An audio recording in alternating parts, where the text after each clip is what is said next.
Welcome to Revise and Resubmit, Weekend Classics. I'm Pavlov. And I'm Nikita. Imagine a massive multinational company bringing in a brand new CEO. Okay, I am picturing it. Right, so the board of directors has searched for months. They have exhausted all their options, and finally they hire someone. But this person's entire professional background, like decades of it, is strictly rooted in operations and process engineering. Oh, so a real factory floor type of leader. Exactly. And within 6 months, almost predictably, the company shifts its entire global strategy. Let me guess, they start cutting costs everywhere. You nailed it. They aren't launching bold new products or anything. They are just relentlessly, aggressively cutting costs, optimizing supply chains, and streamlining that factory floor. Yeah, that makes total sense given their background. It does, right. But now I want you to contrast that with another company. They bring in a CEO who has spent 30 years comfortably entrenched in one single, highly stable, almost monopolistic industry. So someone who has never really had to fight for market share. Exactly. And then the broader market starts shifting. A golden, incredibly obvious opportunity to diversify into a new, emerging sector appears. But this CEO shows extreme hesitation. They freeze up. Yeah, they totally freeze. They stick to what they know, doubling down on legacy products, even as faster, younger competitors just blow right past them. Which is something we see play out constantly in the business world. We really do. And it brings us to a fundamental question for you to consider today. Are massive organizations really just giant, complex reflections of the flawed, biased humans sitting at the very top? Wow, that is quite a profound framing. Thanks. And asking that question fundamentally challenges decades of how we traditionally view corporate strategy and market economics. And to answer it, we are turning to a true cornerstone of organizational theory today. Our entire conversation is built upon a seminal paper published in the Academy of Management Review. Which is a huge deal. For anyone stepping into this field, it is worth noting that this is an FT50 index journal. Right, the Financial Times 50 list. Yeah, it is essentially a curated collection of the most prestigious, rigorous business and management journals in the entire world. Getting published there means your work has survived some brutal peer review. The paper is titled Upper Echelons, the organization as a reflection of its top managers. It was written by Donald C. Hambrick and Phyllis A. Mason. And both of them were affiliated with the Graduate School of Business at Columbia University at the time they published this text. To give you a sense of the sheer, staggering scale of this paper's impact on the academic world, it is honestly mind-blowing. It really is. I mean, if you look at Google Scholar today, Hambrick and Mason's work has been cited more than 25,000 times. Which is just a colossal number. Right. In the realm of management and organizational research, crossing even 1,000 citations is a massive milestone. 25,000 cements this paper as a foundational classic text. It literally birthed an entire subfield of study. Which is exactly the core reason we are focusing our attention on it. But before we get into the mechanics of their theory and the psychology of the C-suite, I want to share a quick update with you, our listener. Oh, yes, the new schedule. Yeah, so settle in, get comfortable. Starting from this month, March 2026, we have officially become a weekly podcast. It is very exciting. It is. We will be featuring a new release every Sunday and Monday. Our Sunday episodes will cover a classic paper or a book review, just like the foundational text we are exploring today. And meanwhile, our Monday episodes will keep the focus tightly on cutting-edge publications from top-tier peer-reviewed journals. Exactly. We deeply love our loyal subscribers, and we thank you so much for supporting this initiative. The reality of our modern landscape is that, well, AI-assisted podcasts are actually pretty heavy on nature and the climate. Yeah, people do not always realize that. They really don't. There is a considerable water intake required by the back-end data centers that power all of this. Limiting our weekly release is our specific way to give back to the climate change initiative. It ensures we tread a little lighter on the earth without losing the richness and depth of our discussions. That said, I do want to reassure you, we plan to keep our yearly tradition of Nobel Prize Week completely intact. Oh, absolutely. During the October month, we will feature the Nobel-winning work every single day for the entire duration of the Nobel Prize announcing days. That keeps in line with our annual tradition since our inception. Also, we now have a dedicated website for our show, making it way easier for you to navigate our archives. Yes, the link is right there in the show notes. You know, I think the new rhythm offers a beautiful space to truly honor the intricate work we discuss. It really lets the ideas breathe. It provides the perfect pacing, I think. And speaking of honoring the work, I have a direct request for you listening right now. Go for it. Whether or not you subscribe to this channel, kindly make time to read this thoughtfully crafted and rigorously peer-reviewed paper. The link is in the show notes, and it is just a masterclass in theory building. It really is beautifully written. We are going to walk through every single section of the paper using simple, jargon-free explanations. Think of us as two knowledgeable friends, and you are the respected third person sitting right here in a comfortable room with us. We are untangling the mechanics of corporate power together. Exactly. We are speaking directly to someone who might be brand new to academic research, perhaps just about to start their own journey into organizational theory. So let's start with the great debate that was raging in the years before this paper was published. It was quite a debate, too. It really was.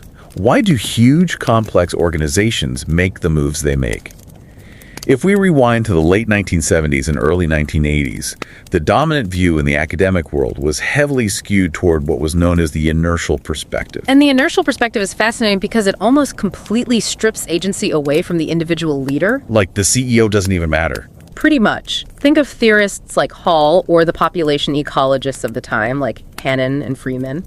They looked at the corporate landscape and essentially argued that massive organizations are these heavily bound, almost helpless entities. Swept along by the tide, basically. Exactly. They're swept along by external economic forces, regulatory shifts, and massive demographic changes. Or conversely, they argued that these organizations basically just run themselves on bureaucratic autopilot. So the internal rules and procedures are so rigid that the person sitting in the CEO chair is little more than a figurehead. Right, just riding a wave they cannot actually control or direct. You can kind of see the appeal of that theory, though. I mean, large organizations do possess massive momentum. Turning a company with 100,000 employees feels like trying to turn a supertanker with a wooden paddle. It is a great analogy. And there was seemingly robust empirical evidence to back up this feeling of helplessness, actually. Oh, right. The paper addresses this head on. They point to a very famous study from 1972 by Lieberson and O'Connor. That study was a huge deal at the time. It was. They looked at top executives in massive corporations and boldly claimed that leadership, meaning the specific individual CEO at the helm, didn't actually matter much at all to a company's bottom line performance. Which is wild to think about now. I know. They argued that the broader economic environment, the specific industry, and the sheer size of the firm dictated almost everything. It was a highly provocative claim, and it became a massive roadblock for researchers who intuitively felt that leaders must matter. I mean, common sense tells you leadership matters. Right. So Hambrick and Mason looked at that Lieberson and O'Connor study and identified some fatal flaws in the methodology. And for anyone beginning their research journey, watching how Hambrick and Mason dismantle this prior literature is highly instructive. They're so polite about it, too. They are. They don't attack the authors personally. They attack the math and the structural setup of the study, pointing out that the research design was practically rigged against the concept of leadership having an impact. Let's break down the two major issues they found, because this goes to the heart of how we measure human impact. First, the prior study looked at successive CEOs within the same firm. Right, so they measured CEO Smith and then measured CEO Jones right after him in the exact same company. Which fundamentally misrepresents how corporate succession operates, especially in giant organizations, Totally. A new CEO in a massive established firm is rarely a wild-card external hire brought in to just burn the place down. They're almost always promoted from within. Furthermore, they are very often personally groomed, mentored, and hand-selected by the outgoing CEO. So if your research design relies on finding massive, radical differences in corporate strategy when the baton is passed from a mentor to their hand-picked protege, you're going to find a very flat line. The eras simply blur together. It is an incredibly unfair test of whether different types of leaders create different outcomes. Because the board specifically chose the new leader to maintain the existing status quo. Exactly. The board is filtering for continuity, so of course the data shows continuity. But the second issue is even more structural, I think. Hambrick and Mason point out that the prior study used what they call tautological math. Basically a self-fulfilling statistical equation. Right. The researchers tried to predict a company's sales and earnings by using the company's sheer size and its industry category as the primary predictive variables in their regressions. And by the time they mathematically factored in how huge the company already was, there was practically zero room left in the equation for the leadership variable to show any statistical effect. It was crowded out. Exactly. The dependent variables they chose, like gross sales, are almost entirely a function of size. A company with 500 factories will have higher gross sales than a company with 2 factories, regardless of who is sitting in the corner office. Lieberson and O'Connor just didn't allow the leadership variable to enter the statistical equation early enough to capture its true influence. It is like, okay, let's unpack this with an analogy. Let's hear it. If I try to predict how fast a car will travel by heavily weighing the size of its massive V8 engine, the aerodynamic shape of the chassis, and the absolute smoothness of the highway. Okay, I'm with you.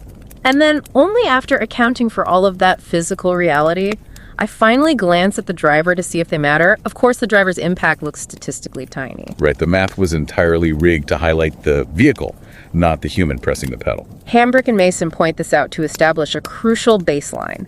Definitive mathematical proof that CEOs do not matter simply did not exist. The door was still wide open to prove that they do. And with that door open, the challenge shifts.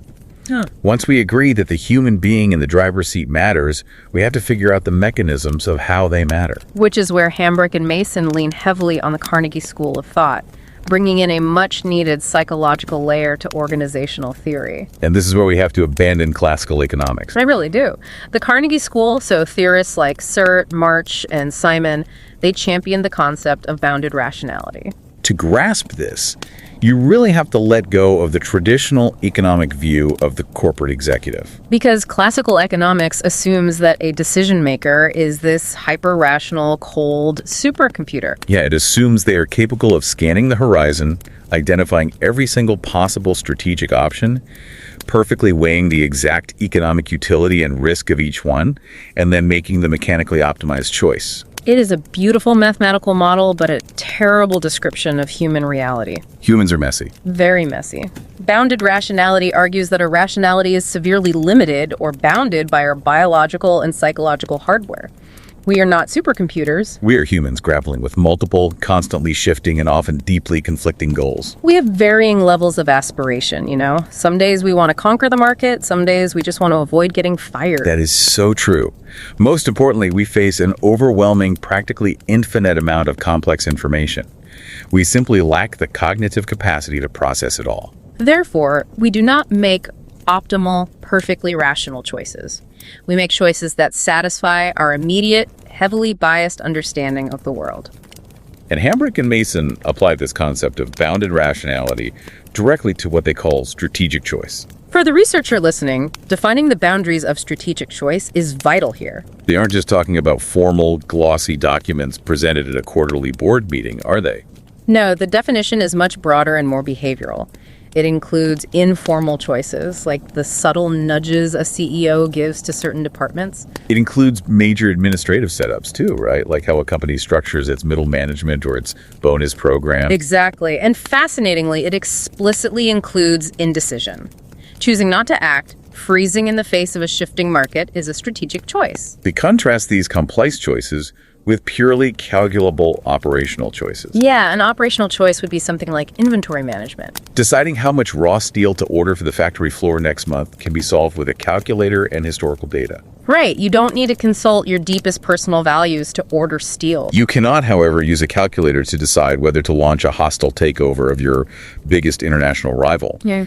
Or whether to pivot your entire company away from fossil fuels. The more complex, ambiguous, and unprecedented the decision, the more it relies entirely on the behavioral quirks, past experiences, and psychological biases of the human making it. Which leads us to the absolute core mechanism of the paper. They illustrate this beautifully in Figure 1, mapping out how the mind of an executive filters reality. Let's paint a picture of this for you. Imagine a massive, wide-mouthed funnel. Okay, I have got the funnel in my head. At the very top, the whitest part, you have the situation. This represents everything happening in the external and internal world. Every geopolitical shift, Every minor competitor's price change, every fluctuation in interest rates, Every internal staffing grievance. It is a blinding blizzard of potential stimuli. and the human brain would just break if it tried to process even a fraction of it. Exactly. So the executive brings their own cognitive base and their values to this blizzard. These elements act as a thick screen across the top of the funnel. And the filtering happens in 3 distinct steps, right? Let's walk through them. First, the executive has a limited field of vision. They literally cannot look everywhere at once, so they only point their attention at certain specific areas, ignoring the rest entirely. Second, even within that limited field they're staring at, they engage in selective perception. Right. They only notice specific bits of information that resonate with them or stand out to them, while other details just wash over them unnoticed. And third, they take those few selected bits of information and put them through a process of interpretation. They weave those isolated facts through the heavy tapestry of their personal values, their past successes, and their past traumas. So, out of this massive blizzard of objective reality at the top of the funnel, only a tiny, highly mutated trickle of information makes it out the narrow end. What do we call that trickle? Managerial perception. Yes. It is a highly unique, deeply subjective reality that exists only in the mind of that specific executive, and it is based entirely on that warped perception that they finally make a strategic choice. Let's make this abstract funnel incredibly concrete for a second. Let's imagine 2 different CEOs looking at the exact same quarterly financial report. Okay, I like examples. The objective data, the stimulus, shows a 2% dip in consumer spending in their primary market. Now, CEO A grew up in deep poverty during a massive economic depression. So their entire cognitive base forged in their early years is wired for scarcity, survival, and protecting the downside. Exactly. But CEO B grew up in a wealthy family during an unprecedented era of economic boom. Meaning their cognitive base is wired for abundance, expansion, and risk-taking. Right, and they are staring at the exact same black and white numbers on the page. The stimulus is identical, but the managerial perception is worlds apart. CEO A's perceptual filter translates that 2% dip as the terrifying beginning of a catastrophic cascading market collapse. Their interpretation demands immediate defense. They panic, halt all hiring, slash the marketing budget, and hoard cash to survive the coming winter. But CEO B's filter, however, translates that exact same 2% dip as a minor temporary bump in an ever upward trajectory. In fact, their interpretation frames it as an opportunity. They see struggling competitors who might be vulnerable to acquisition. The strategic choice of CEO A is aggressive retrenchment. The strategic choice of CEO B is aggressive expansion. The organization's actions are simply a projection of the psychological filter operating inside the CEO's head. That is the upper echelons perspective in its purest form. Now, if I am a new researcher listening to this, and I fully buy into this funnel of perception, my first instinct is going to be incredibly straightforward. What would you do? I would think, great, if the cognitive base is the key, let's just measure it directly. Let's give hundreds of Fortune 500 CEOs a battery of intense psychological tests. Oh, good luck with that. Right. Let's sit them down and clinically measure their risk tolerance, their locus of control, their emotional stability. But Hambrick and Mason explicitly advise against this. Why steer researchers away from the most direct measurement? Well, it comes down to the brutal pragmatism of conducting real-world research. Top executives famously despise taking psychological tests. I can imagine they wouldn't love someone poking around in their heads. Not at all. They are fiercely protective of their time, their privacy, and their perceived invulnerability. Getting a statistically significant large sample size of active high-level CEOs to sit down for clinical psychological evaluations is virtually impossible. You might get a handful for a small qualitative study, I guess. Sure, but to sustain an ongoing massive research program across entire industries, the access simply isn't there. Furthermore, Hambrick and Mason make a deeply insightful point about the nature of these executives' experiences. What's that? Some of the most critical factors that shape an executive's worldview, like, say, spending 20 years entrenched in the grinding operations of a steel mill, well, they don't actually have a clean, direct equivalent on a standard psychological exam. Right, a personality test won't capture the specific, unique worldview forged by decades of navigating labor unions in manufacturing. So we need a workaround. We need a way to measure the invisible filter without asking the executive to take a test. And the paper solution is to advocate for using observable background characteristics as proxies or indicators for those inner psychological workings. We are talking about objective public demographic data here. The executive's age, their tenure in the firm, the specific functional departments they worked in, their formal education, and their socioeconomic roots. Because you do not need a CEO's permission or a signed consent form to find out where they went to college or what year they were born. Exactly, or whether their previous job was in accounting or sales. That data is just sitting there in public filings, corporate biographies, and business directories. I can hear the skeptical researcher pushing back hard on this methodology, though. Relying on demographic data feels incredibly noisy. It feels reductive. It is a valid concern. You and I could both be 50 years old, and we both could have accounting degrees from the exact same university. But our risk tolerance and our values could be separated by light years. Age and degree do not equal destiny. You are identifying the exact vulnerability of the approach. Demographic data is incredibly noisy. A person's educational background is a very muddied, imprecise indicator of their true, nuanced cognitive style. So how do the authors justify it? Well, Hambrick and Mason do not hide from this fact at all. They readily admit the proxies are imperfect. However, they deploy a brilliant counter-argument that turns this limitation into a testament of the theory's strength. Oh, I love a good academic judo move. How does it work? They argue that if these demographic proxy variables are truly as noisy and imprecise as critics claim, and yet researchers still manage to find strong, statistically significant correlations between those demographics and the strategic choices of the corporation, well then the underlying theoretical connection must be unbelievably robust. That is brilliant. The signal is so powerful that it punches right through the noise of the clumsy proxy variable. Exactly. If you can predict a company's M&A strategy just by looking at the CEO's college major, despite all the human variables in between, then the phenomenon is undeniably real. There is another crucial conceptual leap in this part of the paper. We've been talking about the CEO in the singular, but Hambrick and Mason rely heavily on Sayre and March's concept of the dominant coalition. They insist that to truly understand the strategic direction of a massive company, we cannot just look at the lone individual at the top. We have to evaluate the entire top management team. Because the CEO undoubtedly holds the most formal power, but the reality of running a billion-dollar enterprise is that tasks are heavily shared. Yeah. And influence is distributed. The CEO relies on their lieutenants to filter information before it even reaches their desk. If you only look at the CEO's background, you are entirely missing the context, the tension, and the shared blind spots of the room where the decisions are actually debated and finalized. The paper provides a fantastic, specific example to illustrate this. Imagine two companies, Firm A and Firm B. Okay, Firm A and Firm B. You look at the CEO of Firm A and you see they spent their entire career rising up through the production and manufacturing departments. Then you look at the CEO of Firm B, and they also spent their entire career in production. So if you only looked at the CEOs, you would predict that Firm A and Firm B would act identically. Exactly. But then you look at the dominant coalition, the top executive team. In Firm A, 3 out of the 4 executive vice presidents also rose through production-oriented careers, even if they hold generalist titles now. Very homogenous. Right. But in Firm B, the CEO has surrounded themselves with a perfectly balanced team. One VP is from sales, one from engineering, one from accounting, and one from legal. The dynamics of those two boardrooms will be completely alien to one another. The echo chamber of Firm A will look at a complex market problem and immediately collectively agree that the solution lies in optimizing the factory floor. Because that is the only language they all speak fluently. Exactly. But the balanced room of Firm B will experience deep internal friction. The sales VP will argue for a marketing blitz.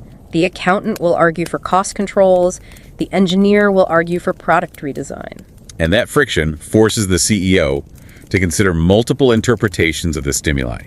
The resulting strategic choices will diverge wildly. Which is why you must measure the entire team's background to capture the true cognitive base of the organization. Before we move into the specific predictions the paper makes based on these demographics, there's a very gentle but incredibly firm warning we have to give to the beginner researcher regarding causality. Yes, the classic chicken and the egg problem of organizational theory. Establishing the direction of causality is the hardest part of this research, isn't it? It really is. Did the executives' unique backgrounds create the corporate strategy, or did the industry environment and the pre-existing strategy select those specific executives in the first place? To illustrate this danger, the paper compares the railroad industry to the electronics industry. Historically, railroads were a highly mature, slow-growth, heavily regulated environment. Because there was little growth, there was very little upward mobility or executive turnover. Consequently, the executives running railroads tended to be significantly older, with incredibly long tenures within their specific single firms. Electronics, conversely, was a dynamic, rapidly expanding, highly volatile industry. It was populated by much younger executives who frequently bounced between different firms as new technologies emerged. So if a careless researcher compares a railroad firm to an electronics firm, they might look at the data and proudly conclude, wow, the presence of older executives clearly causes slow corporate growth and low innovation. But they have completely missed the reality. They have masked the underlying massive phenomenon of industry vitality. The nature of the industry dictates the demographics of the executive suite just as heavily as the demographics dictate the specific strategy. Because of this massive confounding variable, Hambrick and Mason established an absolute golden rule for anyone utilizing this theory. All predictions, all tests, and all propositions must be evaluated strictly within the same industry. If you want to study the impact of age, you compare a young electronics executive to an older electronics executive. You never cross the streams and compare the electronics executive to the railroad executive. That constraint is critical for designing a valid study. With that rule established, we can turn our attention to the specific propositions. The paper lays out an elegant visual model in Figure 2, which maps the flow from the objective situation through the psychological givens and observable characteristics of the team into strategic choices and finally into firm performance. They present 21 specific, testable propositions based on this model. Let's methodically break down these demographic indicators, starting with age. Age is perhaps the most heavily studied variable, and even back when this paper was published, the limited empirical research yielded remarkably consistent results. Propositions 1 and 2 formally state that younger managers will be significantly more inclined to pursue riskier, bold strategies. This materializes as a higher likelihood of unrelated diversification, meaning buying companies completely outside their core competency. Also, aggressive product innovation and a willingness to take on heavy financial leverage or corporate debt. Consequently, firms led by young managers will experience greater overall growth, but they will also suffer from much greater volatility in their profitability. They fly higher, but they crash harder. It validates the classic Silicon Valley stereotype of the 20-something founder moving fast, breaking things, and borrowing heavily. But the contrast is the older manager, who leans heavily toward conservatism. What is so valuable about Hambrick and Mason's approach here is that they don't just state the correlation, they dig deeply into the mechanisms. They ask why older executives become conservative. It is too simplistic to just say old people are slow. What are the actual driving forces behind this strategic caution? The authors offer three very distinct, overlapping explanations for this conservatism. First, we have to acknowledge the biological and cognitive reality. Running a multinational corporation requires brutal, relentless energy. It does. Older executives may simply possess less physical and mental stamina, or a naturally decreased cognitive ability to rapidly integrate massive amounts of new, highly conflicting information in a changing market. And second, there is a deep psychological commitment to the organizational status quo. When you have spent 30 years painstakingly building a specific administrative structure or a specific product line, you are psychologically resistant to tearing it down. You just don't want to authorize the pivot that effectively admits your life's work is now obsolete. It requires immense psychological flexibility to destroy what you built. And the third reason is intensely pragmatic, rooted in financial and career security. Older executives are approaching the end of their working lives.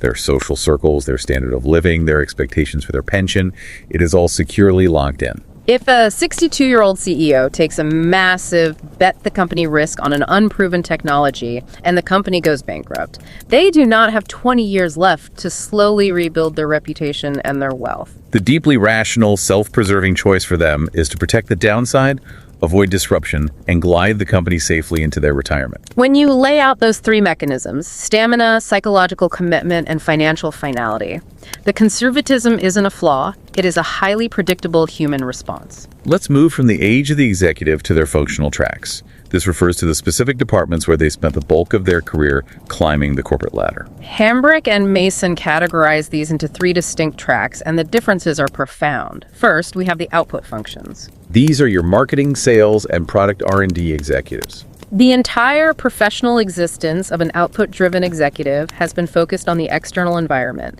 They are trained to monitor the market, track consumer preferences, and constantly adjust the product offering to meet shifting desires. Their mandate has always been top-line revenue growth. Therefore, Propositions 3 and 5 suggest that top managers with output backgrounds will heavily emphasize strategies like continuous product innovation and related diversification, expanding into adjacent markets where they can leverage their marketing prowess. They will drive corporate growth above all else. And Proposition 7 adds an environmental nuance.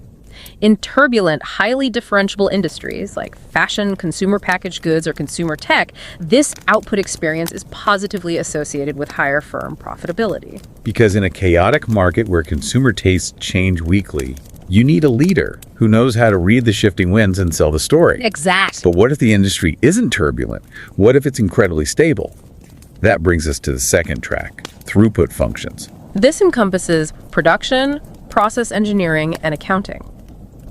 Unlike the outward-looking marketing executives, throughput executives have spent their entire careers looking inward. Their daily reality is the factory floor, the supply chain, and the balance sheet. They are obsessed with improving the efficiency of the transformation process, taking raw materials and turning them into finished goods as cheaply and reliably as possible. So Proposition 4 states these leaders will heavily emphasize strategies like massive capital investment in automation, continuously upgrading plant equipment, and backward integration. Backward integration means buying up your own suppliers to exert total control over your cost inputs. Furthermore, Proposition 6 notes that in stable, mature, commodity-like industries, imagine steel manufacturing, bulk chemicals, or heavy utilities, it is the throughput-focused executive who drives the highest firm profitability. Because when you are selling a commodity like steel, you don't win market share with a flashy, emotional marketing campaign. Steel is steel.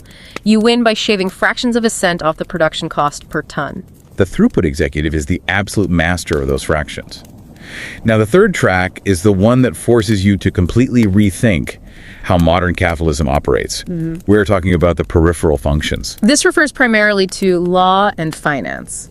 This specific categorization draws heavily on the critical work of researchers like Hayes and Abernathy, doesn't it? It does. Peripheral functions are, by definition, not integrally involved with the organization's core physical value creation activities. A finance executive does not know how the stamping machine works on the factory floor, nor do they know how to fix it when it jams. Right. And a corporate lawyer does not know how the target demographic emotionally responds to the color of the new product packaging. Their expertise lies in the abstract architecture surrounding the company, not the product itself. Think about how a corporate lawyer is trained. Their entire professional day is spent mitigating risk in contracts, ensuring regulatory compliance, and moving abstract assets on paper. They never have to figure out how to physically build a better widget. So true. So if I am a young researcher mapping this out, does this theory suggest that a lawyer or a pure finance executive who ascends to the CEO role is essentially going to try and buy up random, completely unrelated companies? Are they going to manage the business like a mutual fund rather than a product maker, simply because they only understand the world through the lens of spreadsheets and legal contracts? That is exactly what I'm wondering. Well, that is precisely the mechanism Propositions 8 and 9 describe.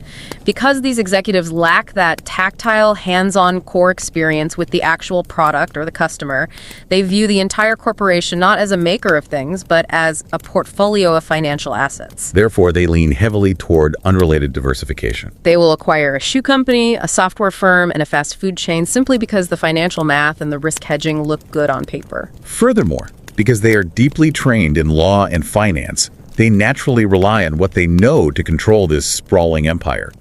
They create massive administrative complexity. They implement intricate, heavy budgeting systems, highly complex matrix organizational structures, and convoluted incentive compensation schemes. They manage the company through layers of bureaucracy and financial reporting because they lack the operational intuition to manage it through direct product leadership. It completely strips away the illusion of the neutral executive simply doing what is best for the product. Everything they do is colored by the specific tools they mastered in their 30s. If you only have a hammer, every problem looks like a nail.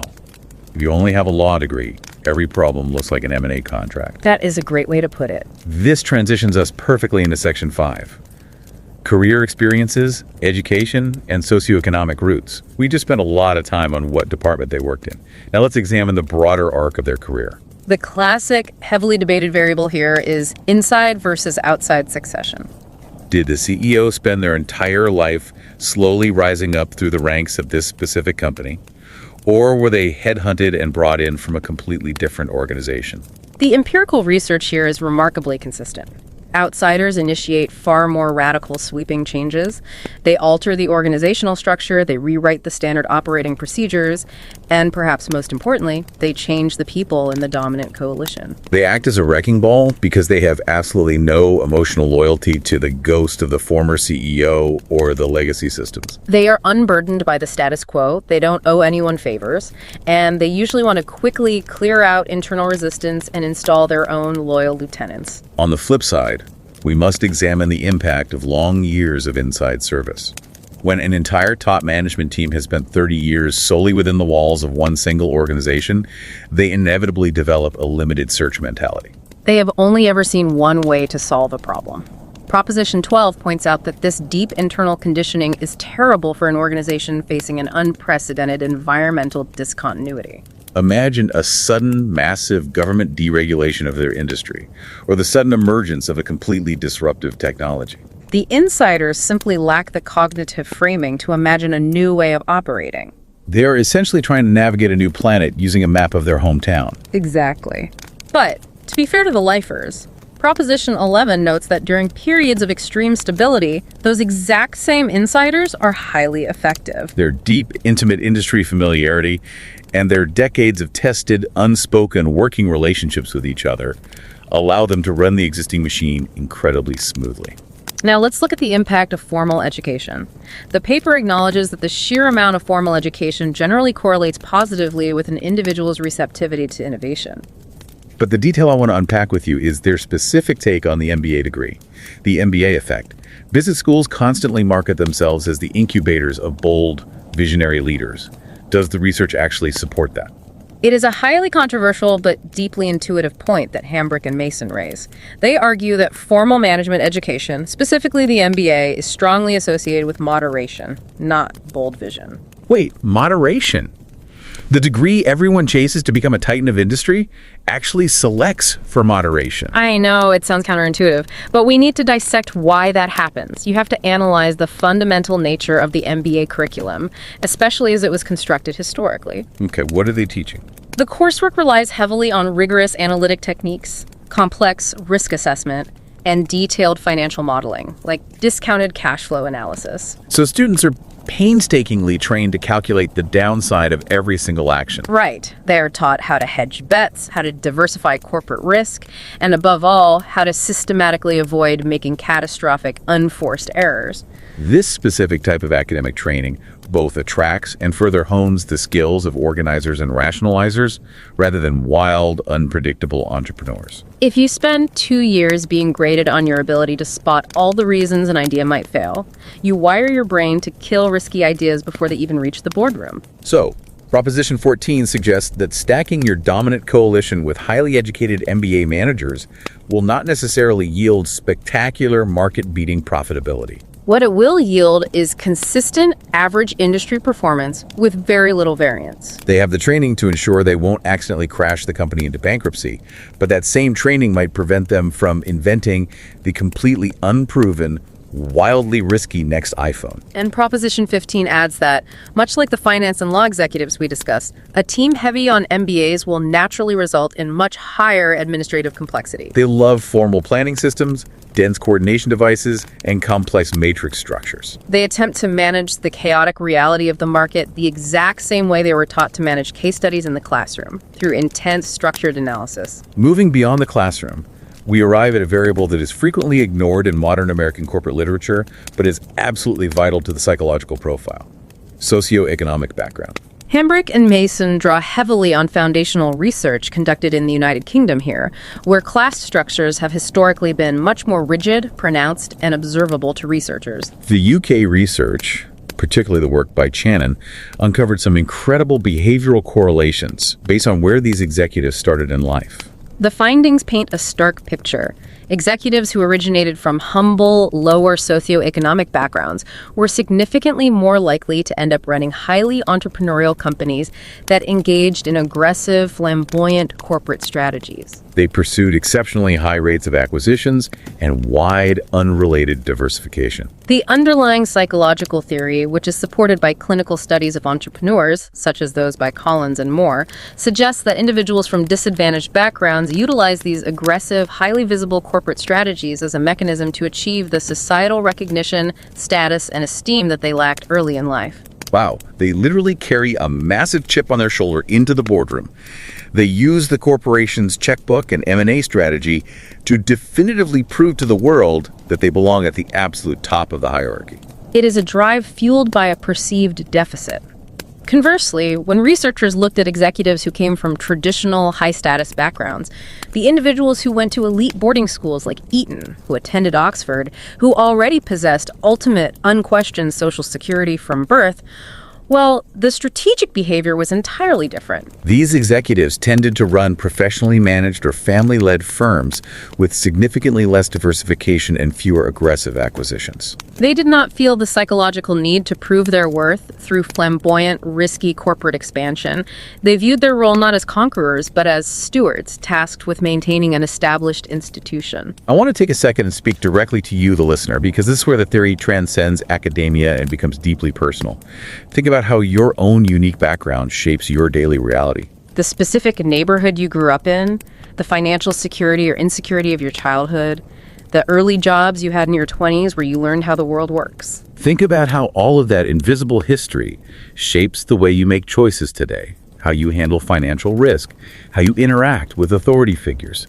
Now, I want you to imagine taking those deeply ingrained, highly personal, subconscious biases and scaling them up to command a Fortune 500 company with tens of thousands of employees and billions of dollars in revenue. That is the staggering reality of the upper echelons perspective. We are actively trusting the direction of the global economy to the childhood echoes and early career habits of a few hundred isolated people. When you connect these personal histories to the macroeconomic outcomes, it completely demystifies the corporation. It forces us to stop analyzing companies as if they're abstract, perfectly rational, frictionless machines, and recognize them as deeply human, psychologically driven collectives. Let's transition to the final set of propositions concerning the dominant coalition. First, let's tackle financial position. There is a massive, long-standing misconception in economics about how to measure whether an executive acts like an owner. Usually, economists just look at what percentage of the company's total outstanding shares the manager happens to own. This traces back to the classic Burrell and Means thesis from the 1930s regarding the separation of ownership and control. The traditional idea was straightforward. If a manager owns 10% of the entire company, they will theoretically fight much harder for maximum profit than a manager who only owns 0.1%. They have more skin in the game.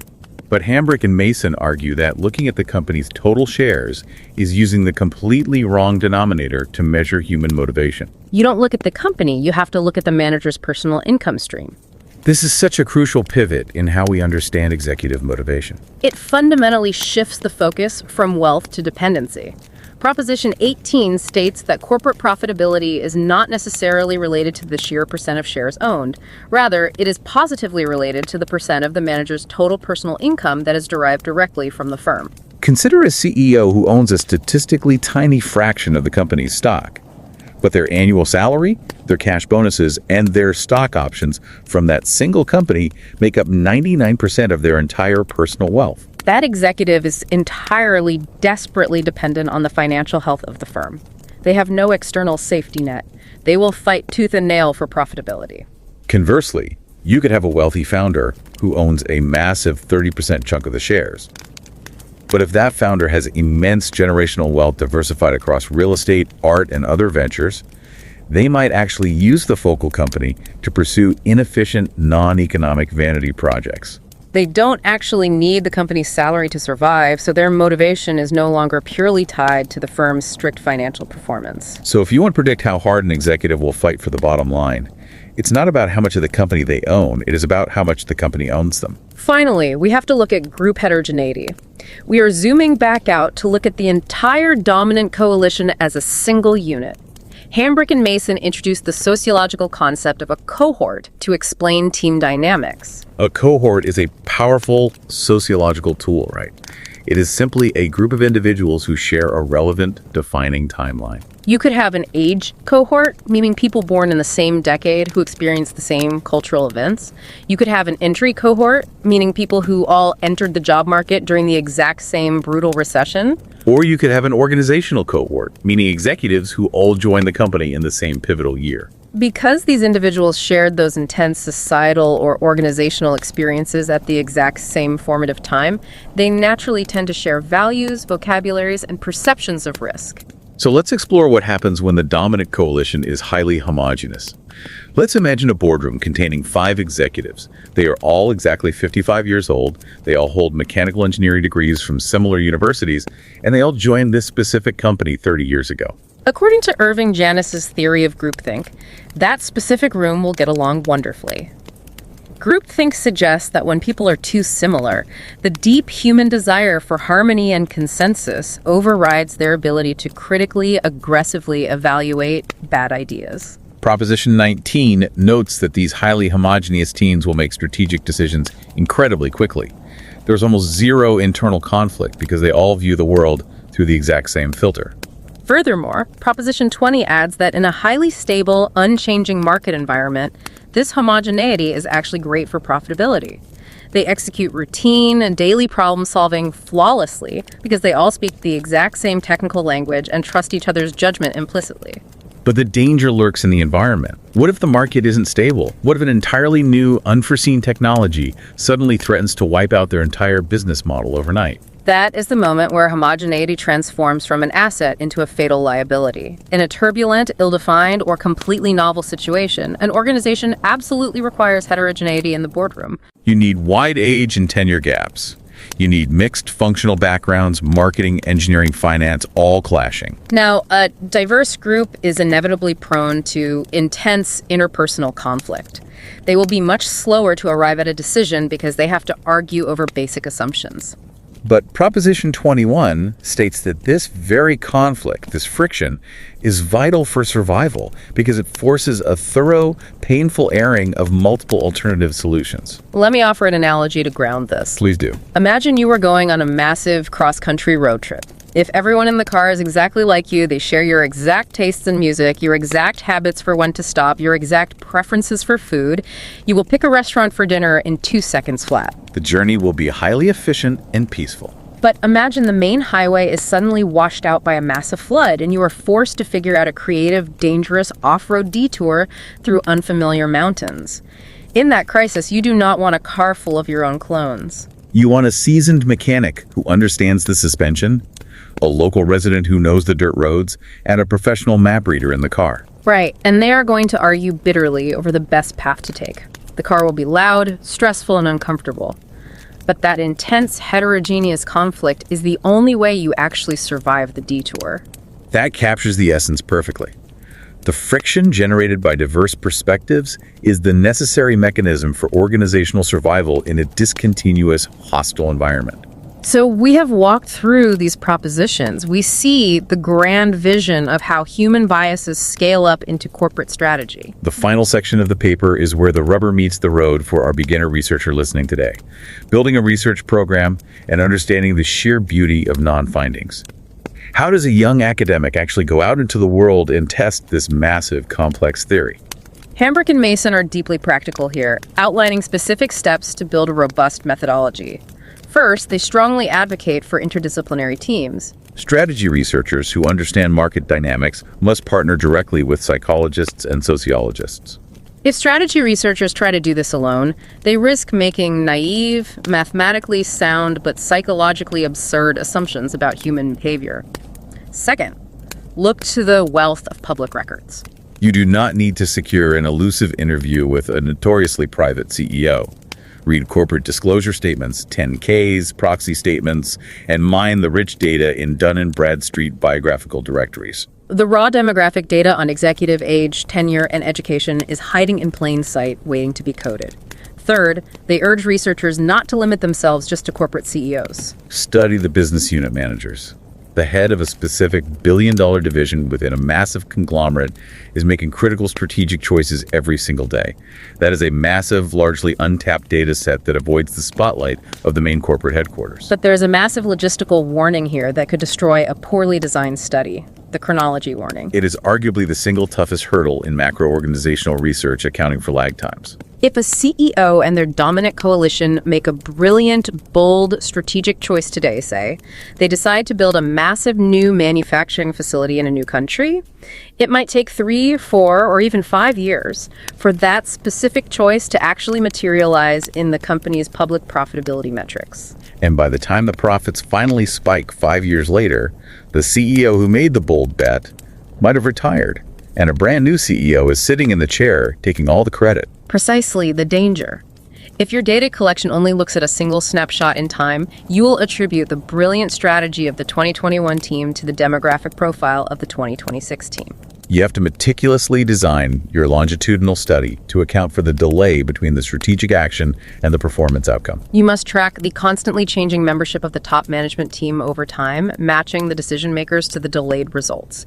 It is a logistical data tracking nightmare, but it is absolutely essential for the statistical validity of the study. Now, I have to ask the dark, terrifying question that haunts every graduate student. Let's say I am a young researcher. I take all your advice. I meticulously gather longitudinal data on 500 top management teams, carefully accounting for lag times and industry constraints. Okay, doing it right? I spend years running the complex statistical regressions, and I find nothing. Zero correlation. The demographic background of the executives has absolutely no statistical relationship with the company's strategic choices. Did I just waste 4 years of my academic life chasing a ghost? This brings us to perhaps the most philosophically comforting part of Hambrick and Mason's paper. They actively soothe the anxious researcher by explaining why even definitive non-findings in this specific area of study are scientifically brilliant and necessary. If you rigorously test this theory, avoid all methodological traps, and still find zero correlation, it does not mean your research failed. It means that one of 3 truly fascinating realities about corporate life must be true, and proving any of them would be a breakthrough. Let's hear the 3 reasons, because this reframes the entire concept of failure. Reason 1. Human beings are simply too infinitely complex to be reduced to demographic proxies. If you find no correlation, it strongly suggests that variables like years of formal education or age simply cannot capture the nuanced reality of a person's cognitive base. It would demand that the entire field of management theory abandon demographic proxies and pivot entirely toward pure, highly difficult clinical psychological study of executives. Forcing that pivot would be a massive contribution to the literature. What's the second reason? This one always felt a bit more sinister to me. Reason 2 is heavily sociological. It suggests that the corporate climate itself is a massive, incredibly powerful socialization process.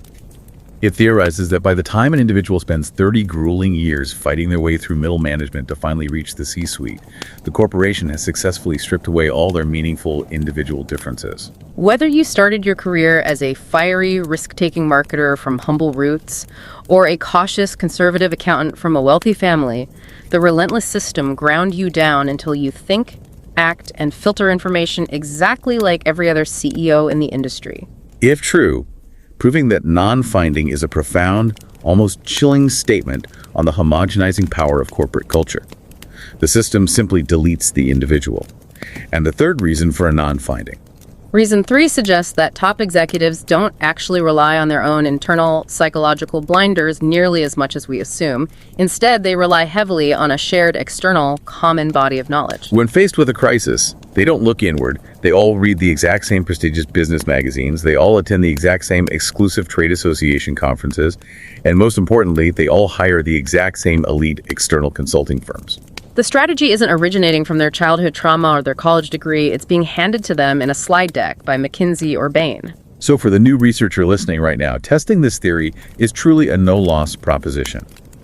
Whatever you find at the end of your regressions, whether it is a perfect, beautiful correlation validating bounded rationality, or an absolute blank screen proving the crushing weight of corporate socialization, You are fundamentally advancing our core understanding of organizational theory. You cannot lose if the methodology is sound. It's a rare and beautiful thing in academic literature to be handed a conceptual map where every single potential road, even the dead ends, leads directly to a highly meaningful discovery. And that profound thought brings us to the end of our journey through this incredible paper. Viewing massive organizations not as faceless rational machines, but as the magnified, messy reflections of their human, flawed, biased managers fundamentally changes how you will consume information moving forward. The next time you open the business news tomorrow morning and see a company make a completely baffling acquisition or lay off thousands of workers while doing stock buybacks, don't just ask, what is the invisible hand of the market doing? Ask, who is sitting in the room? Look at their ages, their functional backgrounds, the ghosts of their past careers, and the specific departments that trained them. The answers to the market's mysteries are almost always hiding in the biographies of the dominant coalition. Recognizing the humanity at the top demystifies the monolithic corporation, making it accessible and understandable. It truly does. I want to remind you one last time to check the show notes for the direct link to this foundational paper. And please utilize the link to our new website, where you can easily navigate our full archive of discussions. We're incredibly glad you chose to spend this time with us. But I want to leave you with a final lingering question to mull over on your own as you navigate your day. What's the question? We have spent this entire time dissecting Hambrick and Mason's theory strictly as it applies to human executives. We analyze their ages, their fragile egos, their childhood socioeconomics, and their cautious MBA training. But extrapolate this framework into our immediate future. Okay, looking ahead. Today, right now, complex algorithms and artificial intelligence systems are practically sitting in the boardroom. They are analyzing the infinite blizzard of market data, filtering the corporation's field of vision, and explicitly suggesting strategic choices to the human executive team. That is a very real shift. If an organization is ultimately a reflection of its top decision makers, what happens when a critical, heavily relied upon member of that dominant coalition is an AI? What exactly constitutes an algorithm's cognitive base? And what invisible programmed biases are we unknowingly inheriting in the corporate strategies of tomorrow? And don't forget to subscribe to Revise and Resubmit on Spotify and Apple Podcasts. Until next time, keep those minds curious, keep questioning, and keep revising and resubmitting.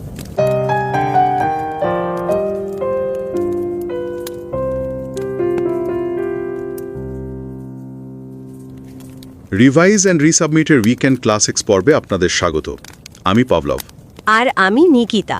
ধরি একটা অনেক বড় company, মানে বছরের পর বছর ধরে তারা অত্যন্ত সাবধানে মেপে মেপে নিজেদের ব্যবসা পরিচালনা করে আসছিল। কোথাও কোনো বাড়তি ঝুঁকি নেই, একদম নিখুঁত আর নিরাপদ পথে তাদের চলা। কিন্তু হঠাৎ করেই দেখা গেল কোনো এক অদ্ভুত কারণে কোম্পানিটি অত্যন্ত ঝুঁকিপূর্ণ সব সিদ্ধান্ত নিতে শুরু করলো। আচ্ছা, এমন সব আনকোরা খাতে তারা বিনিয়োগ শুরু করলো যা আগে কেউ চিন্তাও করেনি। তো চারপাশের সবাই অবাক, কারণটা কি হতে পারে? একটু খোঁজ নিয়ে দেখা গেল তাদের পুরনো অভিজ্ঞ সিইওর বদলে নতুন একজন দায়িত্ব নিয়েছেন। ঠিক। আর এই নতুন সিইওর বয়স তুলনামূলকভাবে বেশ কম, আর তার ক্যারিয়ার শুরু হয়েছিল মার্কেটিং বা বিপণন বিভাগ থেকে। তো আপাত দৃষ্টিতে যে কারো মনে হতেই পারে যে এটা নিতান্তই একটা কাকতালীয় ঘটনা, মানে নতুন মানুষ এসেছেন তাই নিজের মতো করে কিছু নতুন নিয়ম চালু করছেন। হ্যাঁ, সাধারণ চোখে সেটাই মনে হবে, কিন্তু আসল সত্যিটা হলো ম্যানেজমেন্ট সায়েন্স বা ব্যবস্থাপনা বিজ্ঞানের জগতে এটা মোটেও কোনো কাকতালীয় ঘটনা নয়, বরং এটা মানুষের মনস্তত্ত্ব আর প্রাতিষ্ঠানিক আচরণের একটা অত্যন্ত সুপ্রতিষ্ঠিত থিওরি। একদম ঠিক বলেছেন। মানে গবেষণার দুনিয়ায় এই থিওরিটা একটা বেশ বড় রকমের আলোড়ন তুলেছিল। আর আজকে আমাদের এই সম্পূর্ণ আলোচনাটা কিন্তু গড়ে উঠেছে ঠিক এমনই একটা যুগান্তকারী গবেষণাপত্রের উপর ভিত্তি করে। কলম্বিয়া ইউনিভার্সিটির ডোনাল্ড সি হ্যামব্রিক এবং ফিলিস এ ম্যাসন এই গবেষণাপত্রটি লিখেছিলেন। নামকরা গবেষক তারা। হ্যাঁ, আর এটা প্রকাশিত হয়েছিল একাডেমি অফ ম্যানেজমেন্ট রিভিউ নামের অত্যন্ত স্বনামধন্য এবং FT50 ইন্ডেক্সড একটা জার্নালে। মানে একাডেমিক জগতে এই পেপারটার প্রভাব এতটাই গভীর যে গুগল স্কলারের তথ্য অনুযায়ী এটা এখন পর্যন্ত 25,000-এরও বেশিবার অন্যান্য গবেষণায় উদ্ধৃত বা সাইট করা হয়েছে। বাপরে, 25,000 বার? হ্যাঁ, মানে কোনো পেপার 25,000 বার সাইট হওয়ার অর্থই হলো এটা ম্যানেজমেন্ট গবেষণার জগতে একটা সত্যিকারের ক্লাসিক টেক্সট। তা তো বটেই। তো এই ক্লাসিক টেক্সটের একদম গভীরে যাওয়ার আগে আমাদের নিয়মিত আর বিশ্বস্ত সাবস্ক্রাইবারদের জন্য একটা ছোট্ট কিন্তু অত্যন্ত গুরুত্বপূর্ণ আপডেট জানিয়ে রাখি। আপডেটটা দেওয়া দরকার। হ্যাঁ, তো 2026 সালের এই মার্চ মাস থেকে আমাদের এই আয়োজনটিকে কিন্তু সম্পূর্ণ সাপ্তাহিক করা হয়েছে। এখন থেকে প্রতি রবিবার এবং সোমবার আমাদের নতুন আলোচনা প্রকাশিত হবে। রবিবারের শান্ত আবহাওয়ায় আমরা আলোচনা করব কোনো ক্লাসিক পেপার বা যুগান্তকারী বইয়ের রিভিউ নিয়ে, আর সোমবারের আয়োজনে থাকবে শীর্ষস্থানীয় পিয়ার রিভিউড জার্নালের একদম নতুন এবং গুরুত্বপূর্ণ প্রকাশনাগুলো। যারা নিয়মিত আমাদের এই আয়োজনের সাথে যুক্ত থাকেন তাদের প্রতি আমাদের আন্তরিক কৃতজ্ঞতা। ঠিক। আর এই সাপ্তাহিক প্রকাশের সংখ্যাটা সীমিত করার পেছনেও কিন্তু আমাদের একটা বেশ বড় চিন্তার জায়গা কাজ করেছে। মানে ওই পরিবেশের ব্যাপারটা তো একদম। আজকের এই প্রযুক্তি নির্ভর পৃথিবীতে, মানে বিশেষ করে এআই চালিত অডিও শোগুলোর পেছনে যে বিশাল ডেটা সেন্টারগুলো কাজ করে, সেগুলো আমাদের জলবায়ু আর প্রকৃতির উপর ব্যাপক প্রভাব ফেলছে। এই ডেটা সেন্টারগুলোকে ঠান্ডা রাখার জন্য প্রতিদিন প্রচুর পরিমাণে পানি ব্যবহার করতে হয়। হ্যাঁ, যেটা আসলে খুব উদ্বেগের বিষয়। ঠিক তাই। পরিবেশ পরিবর্তনের এই সংকটময় সময়ে প্রকৃতির প্রতি আমাদের সবারই একটা দায়বদ্ধতা রয়েছে, আর সেই দায়বদ্ধতার জায়গা থেকেই আমরা আমাদের সাপ্তাহিক রিলিজ একটা নির্দিষ্ট মাত্রায় সীমিত রাখার সিদ্ধান্ত নিয়েছি। তবে রিলিজের সংখ্যা সীমিত হলেও আমাদের আলোচনার গভীরতা কিন্তু একটু কমানো হয়নি। হ্যাঁ, প্রকৃতির প্রতি এই দায়িত্ববোধটা আসলে আমাদের সবারই থাকা উচিত। এর পাশাপাশি আরও একটা খুশির খবর হলো, প্রতি বছরের মতো এবারও অক্টোবর মাসে আমাদের অত্যন্ত প্রিয় নোবেল প্রাইজ উইক পালনের ঐতিহ্যটি কিন্তু সম্পূর্ণ অক্ষুণ্ণ থাকছে। হ্যাঁ, এটা আমাদের একটা সিগনেচার আয়োজন বলা যায়। ঠিক। নোবেল ঘোষণার দিনগুলোতে প্রতিদিন নোবেল জয়ীর কাজ আর বিজ্ঞানীদের নিয়ে আমাদের বিশেষ পর্ব থাকবে, ঠিক যেমনটা আমরা শুরু থেকেই করে আসছি। আরেকটা ছোট্ট তথ্য, বর্তমানে আমাদের এই আয়োজনের একটা নিজস্ব ওয়েবসাইট তৈরি হয়েছে। আগ্রহী যে কেউ শো নোটে দেওয়া লিঙ্ক থেকে ওয়েবসাইটটি ঘুরে আসতে পারেন। আর আজকের এই হ্যামব্রিক এবং ম্যাসনের পেপারটির লিঙ্কও কিন্তু শো নোটে দেয়া থাকবে। হ্যাঁ, কেউ আমাদের চ্যানেল সাবস্ক্রাইব করুন বা না করুন, সবার কাছে বিনীত অনুরোধ থাকবে সময় বের করে অত্যন্ত নিখুঁতভাবে লেখা এবং কঠোরভাবে পিয়ার রিভিউ হওয়া এই অসাধারণ পেপারটি অন্তত একবার পড়ার চেষ্টা করবেন। একদম। যারা একাডেমিক গবেষণার জগতে একদম নতুন, মানে কেবল নিজেদের গবেষণার পথ চলা শুরু করতে যাচ্ছেন, তাদের জন্য আজ আমরা এই সম্পূর্ণ পেপারের প্রতিটি অংশ অত্যন্ত সহজ এবং পরিভাষামুক্ত ভাষায় আলোচনা করব। দারুণ হবে ব্যাপারটা। তো শুরু করা যাক। হ্যাঁ, তো হ্যামব্রিক এবং ম্যাসন মূলত একটা অত্যন্ত মৌলিক প্রশ্নের উত্তর খোঁজার চেষ্টা করেছেন। প্রশ্নটা হলো, একটা বিশাল প্রতিষ্ঠান কেন ঠিক একটা নির্দিষ্ট উপায়ে আচরণ করে? মানে কেন তারা ওইভাবে ডিসিশন নেয়, তাই তো? হ্যাঁ, একটা সময় পর্যন্ত গবেষকদের ধারণা ছিল যে বড় বড় প্রতিষ্ঠানগুলো যেন এক একটা বিশাল যন্ত্র। এই যন্ত্রগুলো হয়তো আপনা আপনি চলে, না হয় বাজারের বাহ্যিক পরিবেশের চাপে পড়ে বাধ্য হয়ে চলে। এই পুরনো ধারণাকে বলা হতো ইনার্শিয়াল পার্সপেক্টিভ। আচ্ছা। তখন মনে করা হতো যে কোম্পানির সমস্ত কৌশলগত সিদ্ধান্ত কেবল প্রযুক্তি বা অর্থনীতির অঙ্কেই কষা হয়। বাজারে চাহিদা কেমন, কাঁচামালের দাম কত, কেবল এগুলোই সব ঠিক করে দেয়। সেখানে মানুষের কোনো ব্যক্তিগত প্রভাব নেই। ও আচ্ছা, তার মানে আগে ভাবা হতো একটা বিশাল জাহাজ কেবল সমুদ্রের স্রোত আর বাতাসের উপর নির্ভর করে সামনের দিকে এগিয়ে চলে। বাতাস যেদিকে ধাক্কা দেয় জাহাজ সেদিকে যায়। ঠিক। কিন্তু এই গবেষণাপত্রটি বলছে না, শুধু সমুদ্রের স্রোত আর বাতাসের হিসাব কষলে চলবে না, আমাদের বরং জাহাজের ক্যাপ্টেনের দিকে তাকাতে হবে। চমৎকার একটা উপমা দিয়েছেন। মানে ক্যাপ্টেন কোন পথে যেতে চান, তার নিজের মানসিকতা কেমন, সেটাই আসলে জাহাজের গন্তব্য নির্ধারণ করে। কিন্তু প্রশ্ন হচ্ছে, একজন মানুষের ব্যক্তিগত স্বভাব কিভাবে এত বিশাল একটা প্রাতিষ্ঠানিক কাঠামোকে নিজের মতো করে চালাতে পারে? খুব ভালো একটা প্রশ্ন।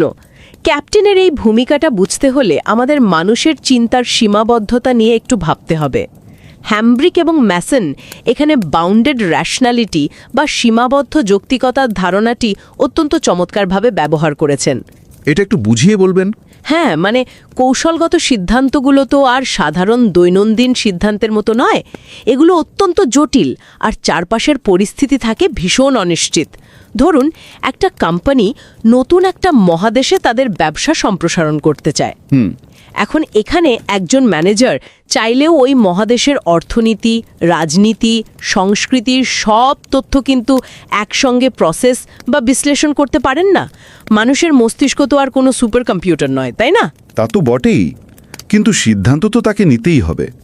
শতভাগ তথ্য বিশ্লেষণ করা সম্ভব না হলেও কাজ তো আর থামিয়ে রাখা যায় না। ঠিক ওই জায়গাতেই একজন ম্যানেজারের অতীত অভিজ্ঞতা কাজ করা শুরু করে। অসম্পূর্ণ তথ্যের ওপর দাঁড়িয়ে সিদ্ধান্ত নেওয়ার সময় তিনি তার নিজস্ব জ্ঞান, অতীত অভিজ্ঞতা, যাকে পেপারে কগনিটিভ বেস বলা হয়েছে, এবং তার নিজস্ব মূল্যবোধ বা ভ্যালুজের সাহায্য নেন। আচ্ছা, মানে নিজের চেনা ছকের উপর নির্ভর করেন। হ্যাঁ, এই পুরো প্রক্রিয়াটা মানুষের মনের ভেতরে কয়েকটা ধাপে ঘটে। প্রথমত, মানুষের মনোযোগের একটা নির্দিষ্ট ক্ষেত্র থাকে, যাকে ফিল্ড অফ ভিশন বলা হয়। আমরা চারপাশের সবকিছু একসাথে দেখতে পাই না। চোখ তো সব দিকে যায় না। ঠিক। এরপর আসে সিলেক্টিভ পারসেপশন বা বেছে বেছে দেখা।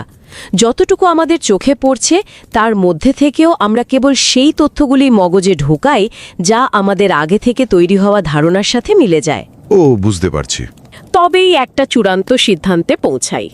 এই ব্যাপারটা তো অনেকটা রঙিন চশমা পরার মতো। মানে কেউ যদি লাল রঙের চশমা পরে থাকে তবে তার কাছে পুরো পৃথিবীটাই লাল মনে হবে, আবার কেউ যদি নীল চশমা পরে তার কাছে সব নীল মনে হবে। একদম সঠিক।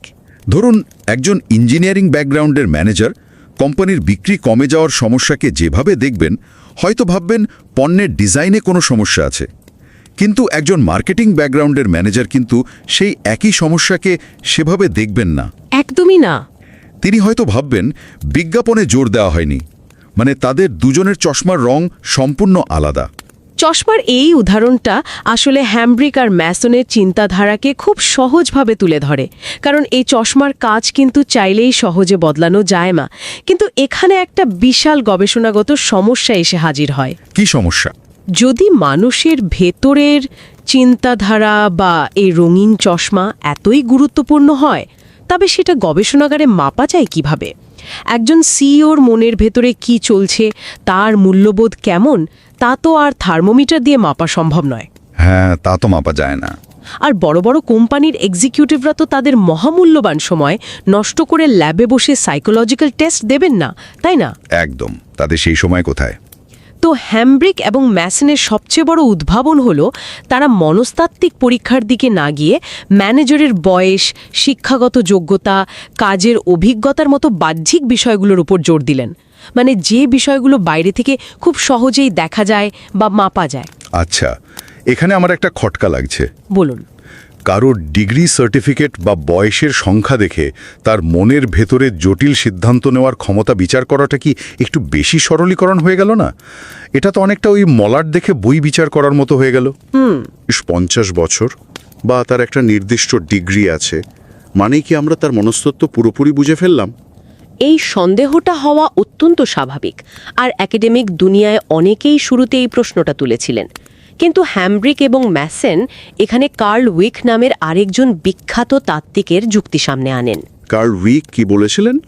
উইক বলেছিলেন, মানুষের এই বাহ্যিক অর্জনগুলো বা ডেমোগ্রাফিক তথ্যগুলো আসলে তার ভেতরের মনস্তাত্ত্বিক বৈশিষ্ট্যেরই একটা নির্ভরযোগ্য প্রতিচ্ছবি। একটু গভীরভাবে চিন্তা করলে বোঝা যায়, একজন মানুষ যখন জীবনের একটা দীর্ঘ সময় ব্যয় করে, একটা নির্দিষ্ট বিষয়ে পড়াশোনা করেন, বা ধরুন একটা নির্দিষ্ট পেশায় টানা 15-20 বছর কাজ করেন, তখন সেই পরিবেশ তার চিন্তার কাঠামোর ভেতর একটা স্থায়ী ছাপ ফেলে দেয়। ও, মানে ব্রেনটা সেভাবেই তৈরি হয়ে যায়? ঠিক তাই। দীর্ঘদিনের পেশাগত জীবন মানুষের ব্রেনকে রীতিমতো রিওয়ায়ার করে দেয়। তাই বয়স বা ডিগ্রিকে কেবল একটা সার্টিফিকেট হিসেবে দেখলে ভুল হবে। এগুলো আসলে একজন মানুষের দীর্ঘদিনের গড়ে ওঠা মনস্তত্ত্বের অত্যন্ত শক্ত প্রমাণ। বুঝতে পারছি। তার মানে এই বাহ্যিক বৈশিষ্ট্যগুলোই আসলে প্রমাণ করে যে ম্যানেজার কোন রঙের চশমা পরে আছেন। একদম। তবে গবেষণাপত্রটি এখানে আরও একটা চমৎকার বিষয়ের অবতারণা করেছে। তারা বলছে, আমরা শুধু কোম্পানির প্রধান বা সিইওকে নিয়ে মেতে থাকলে চলবে না। তাহলে কাদের দিকে নজর দিতে হবে? আমাদের নজর দিতে হবে পুরো টপ ম্যানেজমেন্ট টিম বা ঊর্ধ্বতন কর্মকর্তাদের দলের দিকে, যাকে তারা ডমিনেন্ট কোয়ালিশন নাম দিয়েছেন। কারণ বাস্তব জগতে সিইও তো আর একা ঘরে বসে সব সিদ্ধান্ত নেন না, পুরো দল মিলে তর্ক বিতর্ক করে সিদ্ধান্ত নেয়। সেটা ঠিক। এর পাশাপাশি কোজালিটি বা কার্যকারণ সম্পর্কের একটা জটিল ধাঁধা নিয়েও তারা কথা বলেছেন। অনেক সময় আমরা ভাবি যে ম্যানেজার তার নিজের মতো করে কোম্পানির কৌশল ঠিক করছেন, কিন্তু একটু তলিয়ে দেখলে দেখা যায় কোম্পানির ইন্ডাস্ট্রি আসলে ঠিক করে দিচ্ছে কেমন ম্যানেজার নিয়োগ দেওয়া হবে। এই কার্যকারণ সম্পর্কের জায়গাটা যদি একটু উদাহরণ দিয়ে পরিষ্কার করা যায় তাহলে সুবিধা হতো।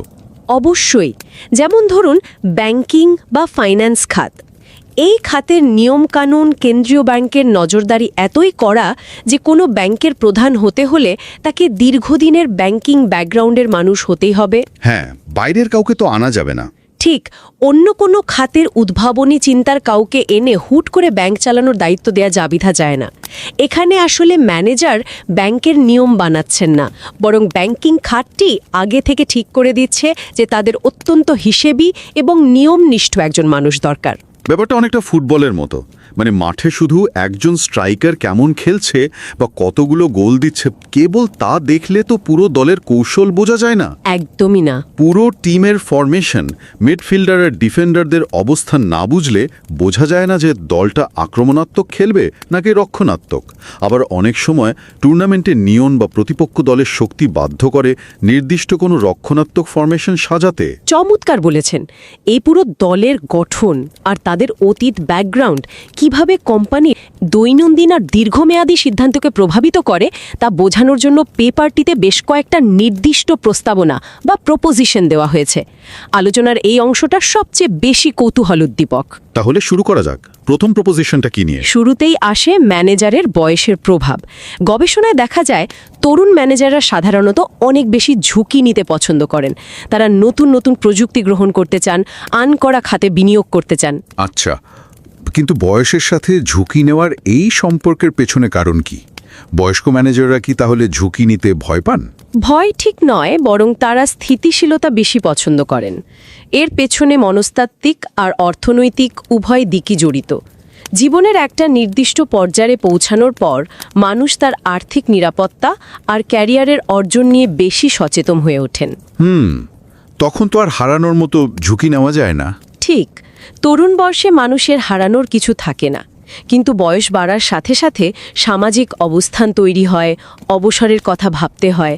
তাই ক্যারিয়ারের শেষ বেলায় এসে তারা এমন কোনো বড় জুয়া খেলতে চান না যা তাদের সারা জীবনের পরিশ্রমে গড়া সম্মান বা আর্থিক স্থিতিশীলতাকে হুমকির মুখে ফেলতে পারে। বেশ বাস্তবসম্মত একটা মনস্তত্ত্ব। আচ্ছা, কাজের অভিজ্ঞতার যে দিকটা আছে, মানে যাকে ক্যারিয়ার ট্র্যাক বলা হয়, সেটা কিভাবে প্রভাব ফেলে? ধরুন কেউ সারা জীবন কেবল মার্কেটিংয়ে কাজ করেছেন আর কেউ সারা জীবন প্রোডাকশন বা কারখানার ভেতরে কাজ করেছেন। তাদের চিন্তাভাবনায় কি সত্যি বড় কোনো ফারাক তৈরি হয়? এগুলোকে প্রধানত 3টে ভাগে ভাগ করেছে। যারা বিপণন, সেলস বা প্রোডাক্ট ডেভেলপমেন্ট থেকে উঠে আসেন তাদেরকে বলা হয়েছে আউটপুট ফাংশনের মানুষ। এদের কাজের ধরন কেমন হয়?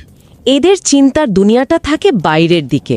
এদের মূল লক্ষ্য থাকে ব্যবসার প্রসার, নতুন বাজার খোঁজা, ব্র্যান্ডিং করা আর কোম্পানির প্রবৃদ্ধি বা গ্রোথ নিশ্চিত করা। অন্যদিকে যারা প্রোডাকশন বা অ্যাকাউন্টিং থেকে উঠে আসেন তাদেরকে বলা হয়েছে থ্রুপুট ফাংশনের মানুষ। আর এদের লক্ষ্য? তাদের চিন্তার মূল জায়গাটি হল কোম্পানির ভেতরের দক্ষতা বাড়ানো, কিভাবে উৎপাদন খরচ কমানো যায়, প্রসেস কিভাবে আরও নিখুঁত করা যায়, প্রতিটি পয়সার কিভাবে সর্বোচ্চ ব্যবহার করা যায়, এটাই তাদের মূল লক্ষ্য। তার মানে আউটপুট মানুষরা সবসময় বাইরের দুনিয়া নিয়ে ভাবেন কিভাবে সাম্রাজ্য বড় করা যায়, আর থ্রুপুট মানুষরা ভাবেন কিভাবে ভেতরের দেয়ালগুলো আরও মজবুত করা যায়। আর এর বাইরেও আরেক দলের মানুষ আছেন যারা পেরিফেরাল ফাংশন বা সহায়ক খাত থেকে আসেন, যেমন ধরুন আইন বিভাগ বা ফিনান্স বিভাগ। এরা সরাসরি পণ্য তৈরি বা পণ্য বিক্রির সাথে যুক্ত নন। এরা তাহলে সিদ্ধান্ত নেন কিভাবে? গবেষণায় দেখা যায় এই পেরিফেরাল ব্যাকগ্রাউন্ড থেকে আসা ব্যক্তিরা যখন কোম্পানির শীর্ষ পদে বসেন তখন তারা এমন সব কোম্পানি কিনে নিতে বা মার্জার করতে পছন্দ করেন যেগুলোর সাথে তাদের মূল ব্যবসার কোনো সম্পর্কই নেই। তারা সম্পূর্ণ ভিন্ন খাতের ব্যবসা কিনে নিজেদের পোর্টফোলিও ভারী করতে বা বৈচিত্র্য আনতে বেশি আগ্রহী হন। আমি ধরে নিচ্ছি পড়ালেখার ডিগ্রির ক্ষেত্রেও নিশ্চয়ই এমন কোনো আকর্ষণীয় বিভাজন আছে, মানে বিশেষ করে বিজনেস স্কুল থেকে যারা এমবিএ করে আসেন তারা তো নিশ্চয়ই উদ্ভাবনী আর বড় ধরনের ঝুঁকি নেওয়ার ক্ষেত্রে সবার চেয়ে এগিয়ে থাকেন, কারণ তারা তো ব্যবসার খুঁটিনাটি সব শিখে এসেছেন, তাই না? এখানেই হ্যামব্রেক এবং ম্যাসন সবচেয়ে বড় চমকটা দিয়েছেন। সাধারণ দৃষ্টিতে আমাদের মনে হতেই পারে যে এমবিএ ডিগ্রিধারীরা বাজার সম্পর্কে সবচেয়ে বেশি বোঝেন, তাই তারা খুব দ্রুত নতুন কিছু উদ্ভাবন করবেন। কিন্তু পেপারটি বলছে সম্পূর্ণ উল্টো কথা। উল্টো কথা মানে কি? মানে হলো প্রথাগত বিজনেস ডিগ্রি বা এমবিএ করা ম্যানেজাররা চরম মাত্রার ঝুঁকি নেওয়া থেকে নিজেদের সবসময় বিরত রাখেন। কারণটা একটু গভীরে গেলেই বোঝা যায়। বিজনেস স্কুলগুলোতে বছরের পর বছর ধরে মূলত শেখানো হয় কিভাবে পরিস্থিতি বিশ্লেষণ করে বড় ধরনের অর্থনৈতিক ক্ষতি এড়ানো যায়। ও আচ্ছা। হ্যাঁ, তাদের শেখানো হয় রিটার্ন অন ইনভেস্টমেন্ট বা লাভের অঙ্ক কিভাবে নিরাপদ রাখা যায়। এর ফলে এমবিএ ডিগ্রিধারীরা মাঝারি মানের খুব হিসেবি ঝুঁকি নেন। তারা কখনো এমন কোনো কাজ করেন না যা কোম্পানিকে রাতারাতি পথে বসিয়ে দিতে পারে। আহা, তার মানে দাঁড়াচ্ছে বিজনেস স্কুলগুলো আসলে স্টিভ জবসের মতো পাগলপ্রায় নিয়ম ভাঙা উদ্ভাবক তৈরি করাচ্ছে, বরং কোম্পানি জমানোর টাকা কিভাবে নিরাপদে রাখা যায় সেই হিসেবেই পাহারাদারি বেশি তৈরি করছে। অনেকটাই সেরকম বলা যায়। এমবিএ গ্র্যাজুয়েটরা মূলত টিকে থাকার এবং ধাপে ধাপে এগোনোর কৌশলটাই সবচেয়ে ভালো বোঝেন। এরপর আসা যাক ম্যানেজারদের আর্থসামাজিক অবস্থান বা সোশিও ইকোনমিক ব্যাকগ্রাউন্ডের কথায়। এটাই পেপারের অন্যতম গভীর একটা মনস্তাত্ত্বিক দিক। এটা নিয়ে পেপারে কি বলা হয়েছে? গবেষণায় দেখা গেছে যেসব উদ্যোক্তা বা ম্যানেজার অত্যন্ত সাধারণ শ্রমজীবী বা নিম্ন মধ্যবিত্ত পরিবার থেকে সংগ্রাম করে উঠে এসেছেন, তারা উচ্চবিত্ত পরিবার থেকে আসা ম্যানেজারদের চেয়ে অনেক বেশি ঝুঁকিপূর্ণ সিদ্ধান্ত নেন। এর পেছনে কি অভাব বা নিজেকে প্রমাণের কোনো তাগিদ কাজ করে? একদম মূলে ধরেছেন। সাধারণ ব্যাকগ্রাউন্ড থেকে উঠে আসা মানুষদের ভেতরে নিজেদের প্রমাণ করার জন্য তীব্র এক মনস্তাত্ত্বিক তাগিদ থাকে। সমাজে নিজেদের সম্মান আর অবস্থান শক্ত করার জন্য তারা অত্যন্ত অগ্রাসী কৌশল অবলম্বন করেন। মানে নিজেদের প্রমাণ করার একটা ক্ষোধা থাকে। ঠিক, তারা খুব দ্রুত একটা বিশাল সাম্রাজ্য বিস্তার করতে চান, কারণ তাদের মনে সবসময় একটা তাড়া থাকে যে তাদের নিজের যোগ্যতা দুনিয়াকে দেখাতে হবে। অভাব বা সাধারণ ব্যাকগ্রাউন্ড তাহলে মানুষকে অনেক বেশি বেপরোয়া করে তোলে সফল হওয়ার জন্য। আর আর্থিক প্রণোদনার দিক থেকে কি কোম্পানির প্রতি তাদের এই দায়বদ্ধতা পরিমাপ করা যায়? যায়। একজন ম্যানেজারের সিদ্ধান্ত নেওয়ার ক্ষেত্রে তার মোট আয়ের উৎসটা খুব জরুরি। কোম্পানির প্রতি ম্যানেজারের দরদ শুধু তার কাছে থাকা কোম্পানির শেয়ারের মূল্যের উপর নির্ভর করে না। তাহলে কিসের উপর নির্ভর করে?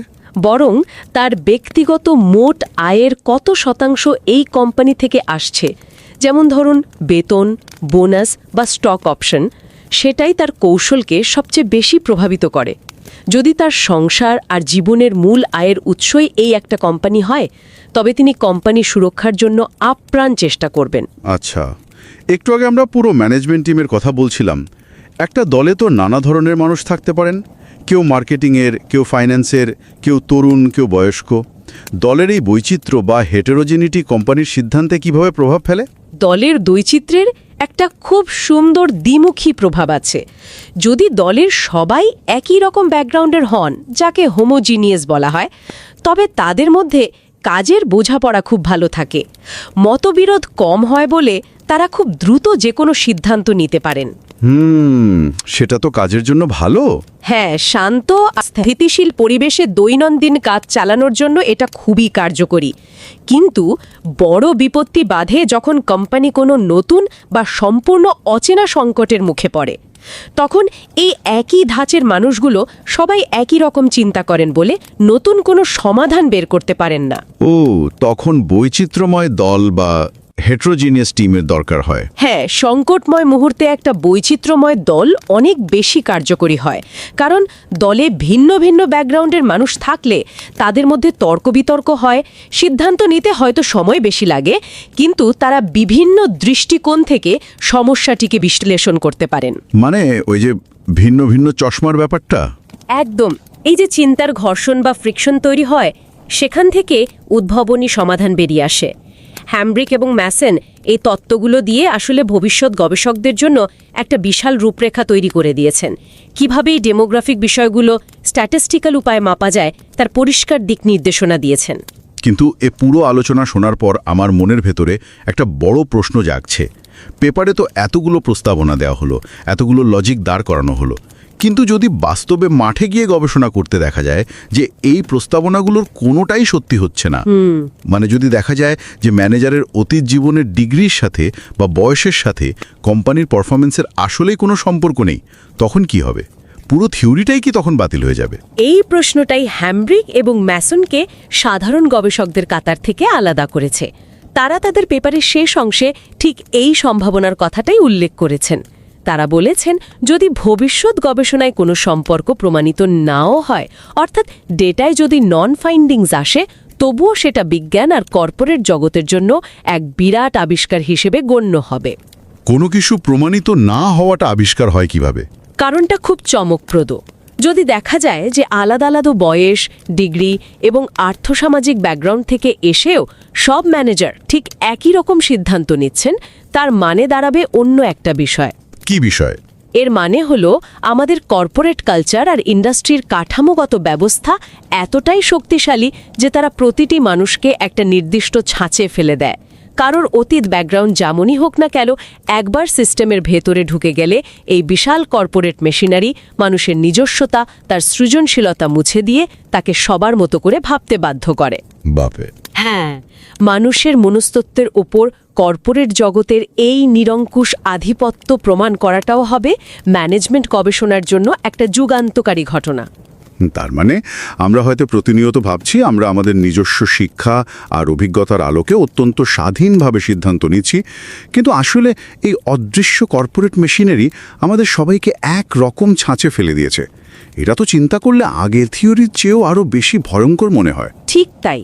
আজকের এই পুরো বিশ্লেষণ থেকে আমাদের মনের ভেতর একটা অত্যন্ত গভীর প্রশ্ন থেকেই যায়। যদি আমাদের বয়স, বিশ্ববিদ্যালয়ে পড়ার বিষয় আর অতীতের অভিজ্ঞতাই শেষ পর্যন্ত ঠিক করে দেয় যে পেশাগত জীবনে আমরা কতটা ঝুঁকি নেব বা ঠিক কী ধরনের সিদ্ধান্ত নেব, তবে অফিসে বসে প্রতিদিন নেওয়া আমাদের সিদ্ধান্তগুলোতে আমাদের নিজস্ব স্বাধীন ইচ্ছা বা ফ্রি উইলের জায়গাটা আসলে কোথায়?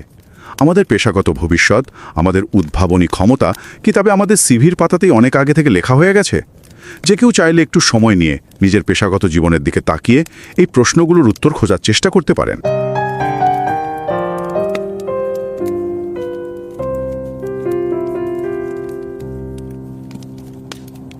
नमस्कार और रिवाइज एंड रीसबमिट की वीकेंड क्लासिक्स एपिसोड में आपका स्वागत है। मैं हूं पावलो और मैं हूं निकिता। एक ऐसी स्थिति की कल्पना की जा सकती है जो अक्सर कॉर्पोरेट दुनिया में देखने को मिलती है। मतलब मान लीजिए एक बहुत पुरानी, 100 साल से भी ज्यादा पुरानी और एकदम प्रतिष्ठित कंपनी है। बिल्कुल। एक ऐसी कंपनी जिसका इतिहास बहुत लंबा रहा हो। हाँ। और दशकों से उसका जो काम करने का तरीका है वो बेहद शांत और स्थिर रहा है, लेकिन अचानक बिना किसी पूर्व चेतावनी के वो कंपनी बहुत आक्रामक तरीके से नए बाजारों में घुसने लगती है।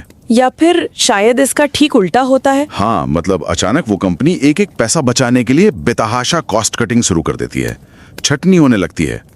तो जब ऐसा होता है ना, तो अखबारों से लेकर विश्लेषकों तक हर कोई यही सोचता है कि शायद बाजार की मांग बदल गई है या अर्थव्यवस्था खराब है। सही कहा। लोगों को लगता है कि कोई अदृश्य आर्थिक दबाव आ गया है कंपनी पर। बिल्कुल, लेकिन सच तो ये है कि असली वजह अक्सर इन भारी भरकम आर्थिक शब्दों में नहीं होती। वो बहुत ही व्यक्तिगत और इंसानी चीजों में छुपी होती है। वो वजह उस कंपनी के नए सीईओ के पुराने अनुभवों, उनकी पढ़ाई और उनके पूरे बैकग्राउंड का सीधा अक्स होती है। और इस बात को अगर थोड़ी और गहराई से देखा जाए तो ये कॉर्पोरेट रणनीति को लेकर हमारी जो पारंपरिक समझ है ना, उसे पूरी तरह से पलट कर रख देती है। हाँ, क्योंकि दशकों तक अकादमिक दुनिया और व्यापार जगत में यही माना जाता रहा कि बड़ी कंपनियां केवल डेटा, स्प्रेडशीट्स और नफे नुकसान की गणित के आधार पर चलती हैं, मानो वो कोई मशीन हो। लेकिन सच्चाई है कि वो मशीनें नहीं है। बिल्कुल नहीं।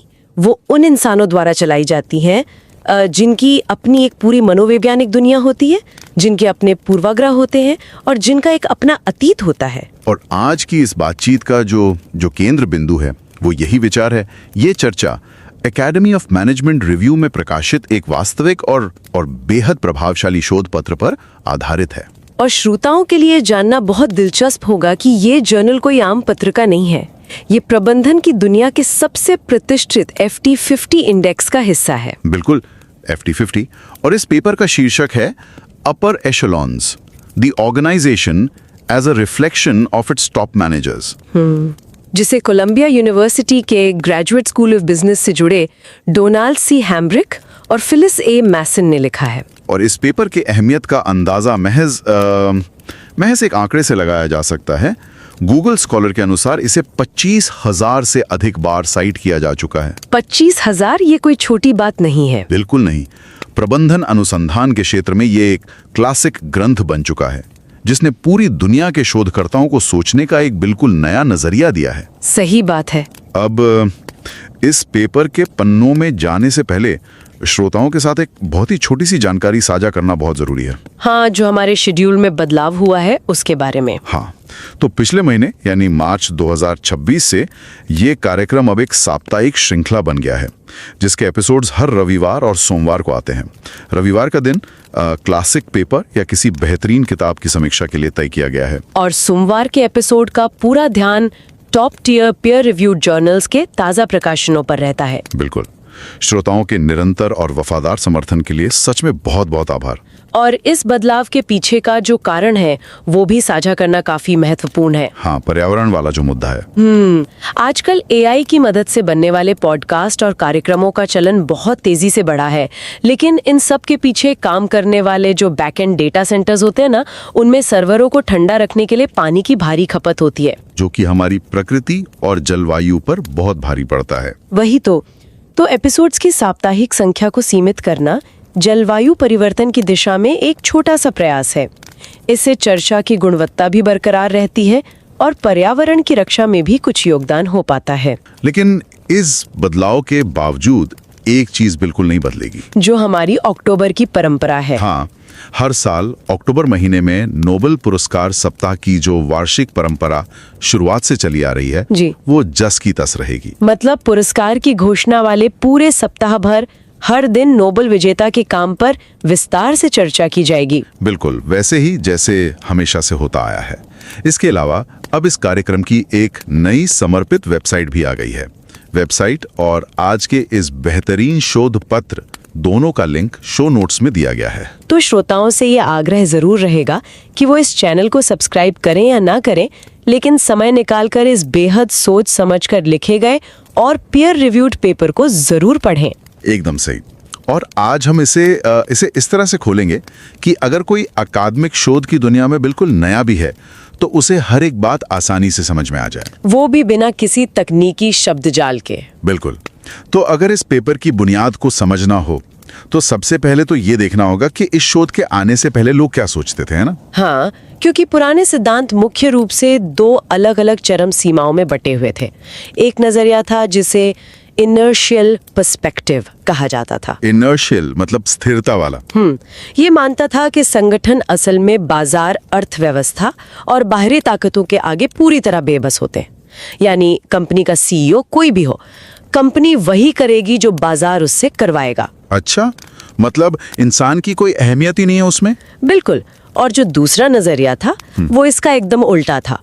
वो मानता था कि संगठन पूरी तरह से तर्कसंगत मशीनों की तरह काम करते हैं। जैसे वो कोई रोबोट हो? हाँ, रोबोट की तरह, जो हर फैसले से पहले दुनिया भर का डेटा जमा करते हैं, नफे नुकसान की गणित लगाते हैं और बिल्कुल सटीक फैसला लेते हैं। लेकिन हैम्ब्रिक और मेसन ने इन दोनों ही बातों को नकार दिया। तो अगर कोई संगठन रोबोट नहीं है और ना ही वो बाजार के आगे पूरी तरह बेबस है, तो फिर वो क्या है? यहीं पर ये पेपर कार्नेगी स्कूल के सिद्धांतों का सहारा लेता है। Carnegie school. हाँ, कार्नेगी स्कूल का सीधा सा मानना है कि इंसानों के फैसले लेने की क्षमता सीमित होती है। मतलब कोई भी मैनेजर, चाहे वो कितनी भी बड़ी कंपनी का CEO क्यों ना हो, वो एक सुपर कंप्यूटर तो नहीं हो सकता ना? बिल्कुल नहीं। इंसान एक सेकंड में हजारों पन्नों का डेटा पढ़कर सबसे सही फैसला कैसे ले सकता है? वही तो। इसी अवधारणा को बाउंडेड रैशनैलिटी या सीमित तार्किकता कहा जाता है। तो जब किसी बहुत ही जटिल रणनीतिक फैसले की बात आती है, जैसे क्या हम एक नई तकनीक में अरबों डॉलर का निवेश करना चाहिए, तो गणित का कोई एक सही फॉर्मूला काम नहीं आता वहाँ। हाँ, क्योंकि अनिश्चितता बहुत ज्यादा होती है। बिल्कुल। तो ऐसे समय में मैनेजर अनजाने में ही अपनी पुरानी आदतों, अपने जीवन के मूल्यों और अपने संज्ञानात्मक आधार, जिसे कॉग्निटिव बेस कहते हैं, उसका सहारा लेते हैं। अच्छा, इस संज्ञानात्मक आधार या कॉग्निटिव बेस को ना एक बहुत ही दिलचस्प एनालॉजी से बहुत आसानी से समझा जा सकता है। वो कैसे? जैसे आजकल सोशल मीडिया का एल्गोरिदम काम करता है। वो एल्गोरिदम किसी भी इंसान को इंटरनेट पर मौजूद सारी जानकारी नहीं दिखाता। हाँ, वो सिर्फ वही दिखाता है जो इंसान पसंद करता है। बिल्कुल, वो सिर्फ वही वीडियो या पोस्ट दिखाता है जो उस इंसान के पुराने लाइक्स और प्राथमिकताओं से मेल खाता है। ठीक वैसे ही किसी मैनेजर का दिमाग भी एक फिल्टर की तरह काम करता है। अरे वाह, ये तो बहुत ही सटीक उदाहरण है ना? वो दुनिया की सारी जानकारी एक साथ नहीं देख सकता। वो सिर्फ वही देखता है जिसे देखने की उसकी पुरानी आदत होती है, और उसी सीमित छनी हुई जानकारी के आधार पर वो अरबों डॉलर की कंपनी की दिशा तय कर देता है। सच में ये सोशल मीडिया हाले फिल्टर का उदाहरण बहुत सटीक बैठता है। बिल्कुल। लेकिन अब शोधकर्ताओं के सामने सबसे बड़ी चुनौती ये थी कि किसी सीईओ के दिमाग का ये फिल्टर आखिर मापा कैसे जाए। हाँ, ये तो बहुत मुश्किल काम है। मनोवैज्ञानिकों की तरह इन अधिकारियों का टेस्ट लेना तो व्यवहारिक है नहीं। कोई भी बड़ी कंपनी का अध्यक्ष अपने बिजी शेड्यूल से समय निकालकर घंटों लंबे मनोवैज्ञानिक टेस्ट के लिए तो बैठेगा नहीं। नहीं, बिल्कुल नहीं बैठेगा। तो इसलिए इस पेपर ने एक बहुत ही चतुर रास्ता निकाला। उन्होंने उम्र, शिक्षा, पिछला काम और पृष्ठभूमि जैसी दिखने वाली यानी ऑब्जर्वेबल विशेषताओं को एक पैमाने की तरह इस्तेमाल किया। अच्छा, मतलब जो चीजें रेज्यूमे में दिख जाती हैं। लेकिन यहाँ एक चीज और ध्यान देने वाली है। ये पेपर ये नहीं कहता कि सिर्फ एक व्यक्ति यानी सीईओ ही पूरी कंपनी है। हाँ, ये बहुत अहम बिंदु है। इसमें जो यूनिट ऑफ एनालिसिस है वो सिर्फ एक इंसान नहीं है, बल्कि पूरी डोमिनेंट कोएलिशन है, जिसे आम भाषा में हम टॉप मैनेजमेंट टीम कह सकते हैं। और इस पे ध्यान देना बहुत जरूरी है, क्योंकि कॉर्पोरेट दुनिया में कोई भी फैसला कोई अकेला राजा की तरह नहीं लेता। बिल्कुल, एक पूरा बोर्ड होता है, टीम होती है। हाँ, और अगर सीईओ के साथ बैठे बाकी मुख्य अधिकारी भी उसी की तरह सोचते हैं, एक ही बैकग्राउंड से आते हैं, तो उस कंपनी का बर्ताव समझना और भी आसान हो जाता है। उस टीम का मिला जुला मनोविज्ञानी कंपनी का मनोविज्ञान बन जाता है। लेकिन अगर हम थोड़ी और गहराई में जाएं, तो यहाँ एक बहुत बड़ा सवाल उठता है जो पुशबैक की तरह है। कैसा सवाल? कारण और प्रभाव का, यानी कॉज़ैलिटी का। मतलब क्या सच में एक मैनेजर अपनी पृष्ठभूमि के कारण कंपनी की रणनीति तय करता है, या फिर इसका उल्टा सच है कि कंपनी का बोर्ड जानबूझकर एक खास पृष्ठभूमि वाले व्यक्ति को चुनता है ताकि वो मन मुताबिक काम करवा सके। ये तो शोध की दुनिया का सबसे उलझा हुआ सवाल है। हाँ, जैसे मान लीजिए अगर एक कंपनी भारी घाटे में है और उसे खर्चे कम करने हैं, तो क्या वो जानबूझकर किसी अकाउंटिंग बैकग्राउंड वाले को अपना लीडर नहीं चुनेंगे? बिल्कुल चुनेंगे, और इसे ही एकेडमिक भाषा में एंडोजेनेटी की समस्या कहते हैं। और ये पेपर भी इस बात को बहुत ईमानदारी से स्वीकार करता है कि ये कोई एक तरफा रास्ता नहीं है। मतलब दोनों बातें एक दूसरे को प्रभावित करती हैं। हाँ, कभी कभी ये कंपनी की खराब हालत ये तय करती है कि अगला लीडर कौन होगा, लेकिन बात वहीं खत्म नहीं होती। एक बार जब वो लीडर कुर्सी पर बैठ जाता है, तो वो अपनी आदतों के अनुसार फैसले लेने लगता है, जो कंपनी को और आगे ले जाते हैं। ये तो एक तरह का फीडबैक लूप हो गया। एकदम सही। और जो लोग भी इस विषय पर आगे शोध करेंगे, उन्हें हमेशा देखना होगा कि अंडा पहले आया या मुर्गी। सही बात है।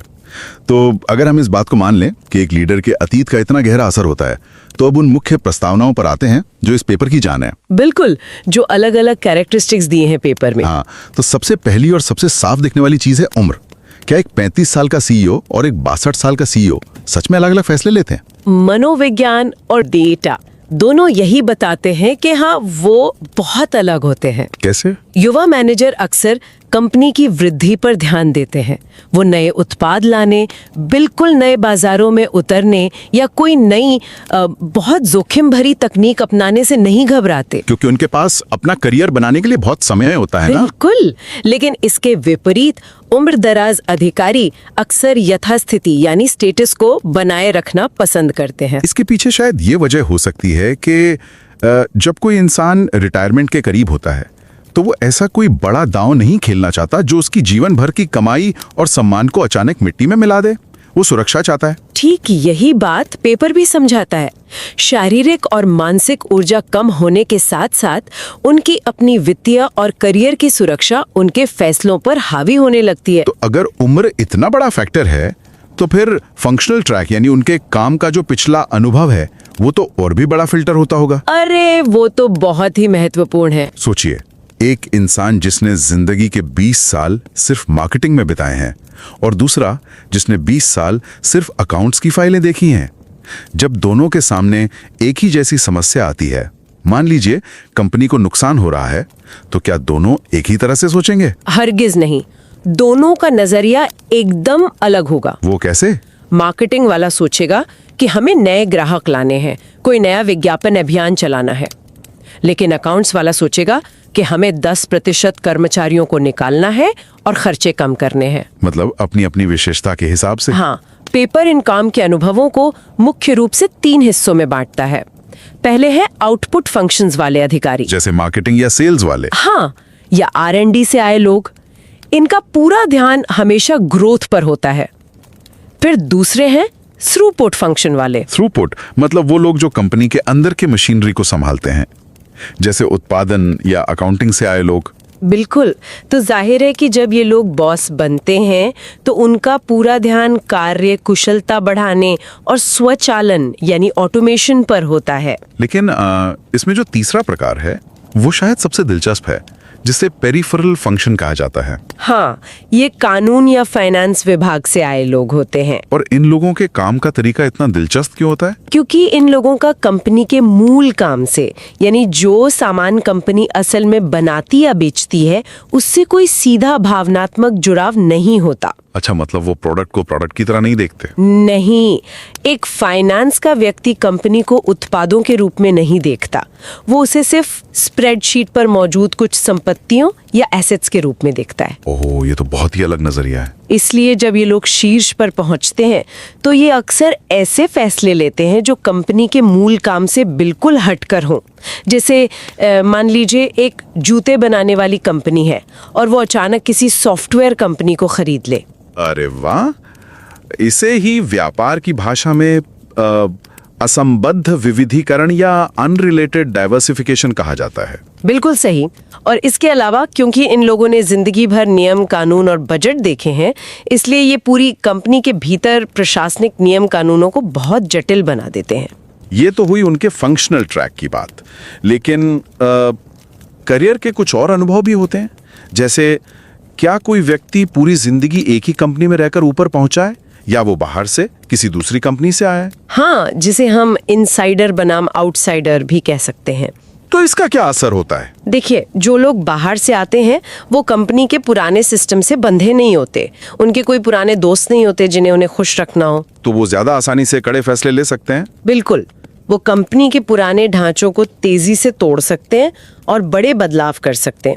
वहीं दूसरी तरफ जिन अधिकारियों ने अपना पूरा जीवन एक ही कंपनी में बिताया है, वो स्थिर माहौल में तो कमाल का काम करते हैं, क्योंकि उन्हें कंपनी का कोना कोना पता होता है। लेकिन अगर बाजार अचानक बदल जाए, जैसे स्मार्टफोन के आने से बहुत सी पुरानी कंपनियों के साथ हुआ था, तब क्या होता है? तब ये इनसाइडर होना उनकी सबसे बड़ी कमजोरी बन जाता है। ऐसा क्यों? क्योंकि उन लोगों ने कभी उस कंपनी की दीवारों के बाहर की दुनिया देखी ही नहीं होती, इसलिए उनका दिमाग नए बदलावों को स्वीकार करने से इनकार कर देता है। कमाल की बात है। अच्छा, अब औपचारिक शिक्षा या फॉर्मल एजुकेशन पर आते हैं, जहां मुझे लगता है कि व्यापार जगत का एक बहुत बड़ा मिथक टूटता है। हाँ, MBA वाला मिथक। हाँ, आम धारणा तो यही है ना कि अगर मैनेजमेंट टीम के पास दुनिया के सबसे बड़े बिजनेस स्कूलों की MBA की डिग्रियां हैं, तो वो सबसे बड़े इनोवेटर होंगे, वो सबसे ज्यादा जोखिम लेंगे। तो क्या ऐसा सच में होता है? यहीं पर हैम्ब्रिच और मेसन का पेपर सबको चौंका देता है। अच्छा, पेपर के अनुसार MBA जैसे प्रोफेशनल प्रोग्राम असल में जोखिम लेना नहीं सिखाते, बल्कि वो संयम और नुकसान से बचना सिखाते हैं। ये तो बहुत अजीब बात है। मतलब MBA करके लोग ज्यादा डरपोक हो जाते हैं? एक तरह से हाँ, क्योंकि बिजनेस स्कूलों में 2 साल तक केस स्टडीज पढ़ाई जाती हैं, जिनमें दिखाया जाता है कि कैसे एक गलत फैसले से पूरी कंपनी डूब सकती है। वहाँ सिखाया जाता है कि हर चीज का सांख्यिकीय विश्लेषण कैसे करें। तो इसका नतीजा क्या होता है? नतीजा ये होता है कि अधिक शिक्षा वाली मैनेजमेंट टीम बहुत संभल कर चलती है। वो नियम कानून तो बहुत शानदार बनाते हैं, लेकिन जरूरी नहीं कि वो सबसे अधिक इनोवेटिव हों। अक्सर जो लोग बिना किसी बड़ी डिग्री के अपनी मेहनत से ऊपर उठते हैं वही सबसे ज्यादा प्रयोग और जोखिम लेते हैं। और ये बात सामाजिक आर्थिक पृष्ठभूमि यानी सोशो इकोनॉमिक बैकग्राउंड से बहुत गहराई से जुड़ती है ना? बिल्कुल जुड़ती है। अक्सर जो इंसान बिना किसी बड़ी डिग्री के ऊपर आता है वो किसी साधारण या निचले सामाजिक आर्थिक वर्ग से होता है, और पेपर बताता है कि ऐसे बैकग्राउंड से आने वाले लोग ज्यादा आक्रामक रणनीतियां अपनाते हैं। इसके पीछे एक बहुत बड़ा मनोवैज्ञानिक कारण है। वो क्या? जब कोई व्यक्ति अभावों से निकलकर व्यापार की दुनिया में आता है तो उसमें समाज में पहचान, रुतबा और सम्मान पाने की एक बहुत तीव्र भूख होती है। खुद को साबित करने की चाहत हम लेते हैं। और इसके उलट जो लोग जो पहले से ही अमीर वर्ग से आते हैं उनका क्या? वो अक्सर अपनी परिवार की विरासत को सुरक्षित रखने पर ज्यादा ध्यान देते हैं। वो उतने बड़े जोखिम नहीं लेते। ये तो बहुत ही मानवीय पहलू है। अच्छा, एक और चीज है, वित्तीय स्थिति यानी फाइनेंशियल पोजीशन। इसको लेकर भी अक्सर माना जाता है कि अगर सीईओ के पास कंपनी के बहुत सारे शेयर हैं तो वो कंपनी के लिए सबसे अच्छे फैसले लेगा। ये एक और मिथक है जिसे ये पेपर दूर करता है। तो असल में क्या मायने रखता है? कोई इंसान शेयर का कितना बड़ा प्रतिशत रखता है ये उतना मायने नहीं रखता। मायने ये रखता है कि उस इंसान की जो कुल आय है यानी उसकी जिंदगी गुजारने का जो पैसा है उसका कितना बड़ा हिस्सा उस कंपनी की सफलता से जुड़ा है। अच्छा, मतलब अगर एक सीईओ करोड़ों का मालिक है और कंपनी से उसे बस थोड़ी सी सैलरी मिलती है तो वो ज्यादा परवाह नहीं करेगा। बिल्कुल नहीं, लेकिन अगर उसकी पूरी आजीविका उसी कंपनी पर टिकी है तो उसका बर्ताव बिल्कुल अलग होगा। वो कंपनी के लिए जान लगा देगा। सही बात है। अब तक तो हमने अलग अलग इंसानों की बात की, लेकिन जैसा कि आपने पहले कहा था, ये पेपर पूरी टॉप मैनेजमेंट टीम की बात करता है। तो समूह की विविधता या ग्रुप हेट्रोजिनिटी का क्या असर होता है? ये बहुत ही प्रासंगिक सवाल है। मतलब अगर एक कमरे में बैठे सभी अधिकारी एक ही उम्र, एक ही कॉलेज और एक ही बैकग्राउंड के हों तो क्या होगा? अगर टीम के सब लोग एक जैसे हैं तो वो रोजमर्रा का काम बहुत तेजी से निपटाएंगे। उनके बीच कभी ज्यादा बहस नहीं होगी। सब एक दूसरे की बात तुरंत समझ जाएंगे। जैसे एक नौका चलाने वाली टीम जहां सब एक ही लय में चप्पू चला रहे हों, वो बहुत तेजी से सीधे आगे बढ़ेंगे। हाँ, बिल्कुल वैसे ही। लेकिन अगर अचानक सामने कोई चट्टान आ जाए या नदी मुड़ जाए तब क्या होगा? तब ये समानता उनके डूबने का कारण बन सकती है। ऐसा क्यों? क्योंकि उन सब का दिमाग एक ही तरह से चलता है। किसी को भी उस नई चुनौती का कोई अलग समाधान नहीं सूझेगा। ऐसे संकट के समय में या जब कोई बिल्कुल अनजान चुनौती सामने हो तब अलग अलग उम्र, अलग अलग पढ़ाई और अनुभवों वाले अधिकारियों की टीम सबसे बेहतरीन फैसले लेती है। क्योंकि वो हर बात पर बहस करेंगे, है ना? बिल्कुल। एक मार्केटिंग वाला लड़ेगा, एक फाइनेंस वाला उसे काटेगा, और उस बहस की आग से जो रणनीति निकलेगी वो हर पहलू से परखी हुई होगी और संकट से निकालने में सक्षम होगी। सच में ये पेपर प्रबंधन को देखने का एक बिल्कुल नया चश्मा देता है। लेकिन विज्ञान की दुनिया में कोई भी पेपर अंतिम तो नहीं होता, वो भविष्य के लिए एक रास्ता खोलता है। बिल्कुल सही बात है। तो इस क्षेत्र में भविष्य के अनुसंधान के लिए क्या दिशा तय की गई है पेपर में? तो लेखकों का निष्कर्ष है कि इस विषय को सिर्फ एक तरीके से नहीं समझा जा सकता। इसके लिए सांख्यिकीय डेटा यानी स्टैटिस्टिकल स्टडीज की जरूरत है, जिसमें हजारों कंपनियों के आंकड़ों का विश्लेषण हो। और इसके अलावा इसके साथ ही केस स्टडी या क्लिनिकल स्टडीज की भी जरूरत पड़ेगी, यानी सच में बोर्डरूम के अंदर बैठकर ये देखना कि फैसले कैसे लिए जा रहे हैं। लेकिन एक विचार मेरे मन में आ रहा है, क्या हो अगर आने वाले दशकों में कोई शोधकर्ता ये साबित कर दे कि हैम्ब्रिक और मेसन गलत थे? मतलब नॉन फाइंडिंग्स की संभावना? हाँ, क्या हो अगर ये साबित हो जाए कि एक मैनेजर का बैकग्राउंड और उसकी रणनीति में कोई संबंध ही नहीं है? ये एक बहुत ही शानदार बिंदु है जो पेपर के बिल्कुल अंत में उठाया गया है। अगर कभी भविष्य में ऐसा साबित हो जाए कि इंसान के अतीत का कंपनी पर कोई असर नहीं होता, तो भी ये पेपर व्यर्थ नहीं जाएगा। ऐसा क्यों? क्योंकि वो अपने आप में एक बहुत बड़ी खोज होगी। इसका मतलब ये होगा कि किसी भी इंसान का दिमाग सिर्फ उसके रेज्यूमे या जन्म तिथि से तय नहीं होता। अच्छा, मतलब इसका ये भी अर्थ हो सकता है कि कॉर्पोरेट दुनिया के अंदर एक ऐसा सामाजिकरण होता है जो अलग अलग बैकग्राउंड के लोगों को भी एक ही सांचे में ढाल देता है। एकदम सही पकड़े हैं आप। किसी भी सूरत में इंसान के मनोविज्ञान और संगठन के फैसलों के बीच के इस रिश्ते को खोजना प्रबंधन के ज्ञान को आगे ही बढ़ाएगा। तो इस पूरी चर्चा को समेटते हुए ये साफ हो जाता है कि कोई भी संगठन, चाहे वो कितना भी बड़ा क्यों ना हो, वो हवा में फैसले नहीं लेता। बिल्कुल नहीं। एक कंपनी का हर बड़ा कदम, चाहे वो कोई नई तकनीक अपनाना हो या किसी प्रतिद्वंद्वी कंपनी को खरीदना हो, वो महज कुछ निर्जीव आंकड़ों का परिणाम नहीं होता। वास्तव में वो फैसला उसके शीर्ष अधिकारियों के जीवन के अनुभवों, उनकी उम्र, उनकी पढ़ाई और उनके व्यक्तिगत संघर्षों का ही एक व्यावसायिक लूप होता है। दूसरे शब्दों में कहें तो किसी भी कंपनी का चेहरा असल में उसके लीडर्स का ही चेहरा होता है। तो अंत में श्रोताओं के लिए खुद से सोचने और विचार करने के लिए एक बहुत ही गहरा और थोड़ा दार्शनिक विचार है, जो शायद इस मूल पेपर से भी एक कदम आगे की बात है। हाँ, ये सोचने वाली बात है। अगर किसी कंपनी के सारे फैसले, उसका जोखिम लेना, उसका डरना और उसकी पूरी दिशा, अगर ये सब कुछ उसके लीडर के अतीत, उसकी पढ़ाई और उसकी पुरानी तजुर्बों से पहले ही तय हो जाती है, तो श्रोताओं, क्या कॉर्पोरेट दुनिया में किसी कंपनी की अपनी कोई फ्री विल या स्वतंत्र इच्छा होती है? ये बहुत ही गहरा सवाल है। या फिर बाजार में होने वाला हर बड़ा उथल पुथल, हर नया प्रोडक्ट, हर बड़ी छटनी किसी न किसी इंसान के पुराने अनुभवों के चश्मे से लिखी गई एक पहले से तय स्क्रिप्ट का हिस्सा है? क्या अर्थव्यवस्था सिर्फ कुछ गिने चुने लोगों के मनोविज्ञान का एक बड़ा मंच है? अगली बार जब कोई बड़ी कंपनी कोई अजीबोगरीब फैसला ले, तो अर्थव्यवस्था के ग्राफ देखने से पहले एक बार उस कंपनी के बॉस का रिज्यूमे जरूर देखिएगा। इस बारे में जरूर सोचिएगा।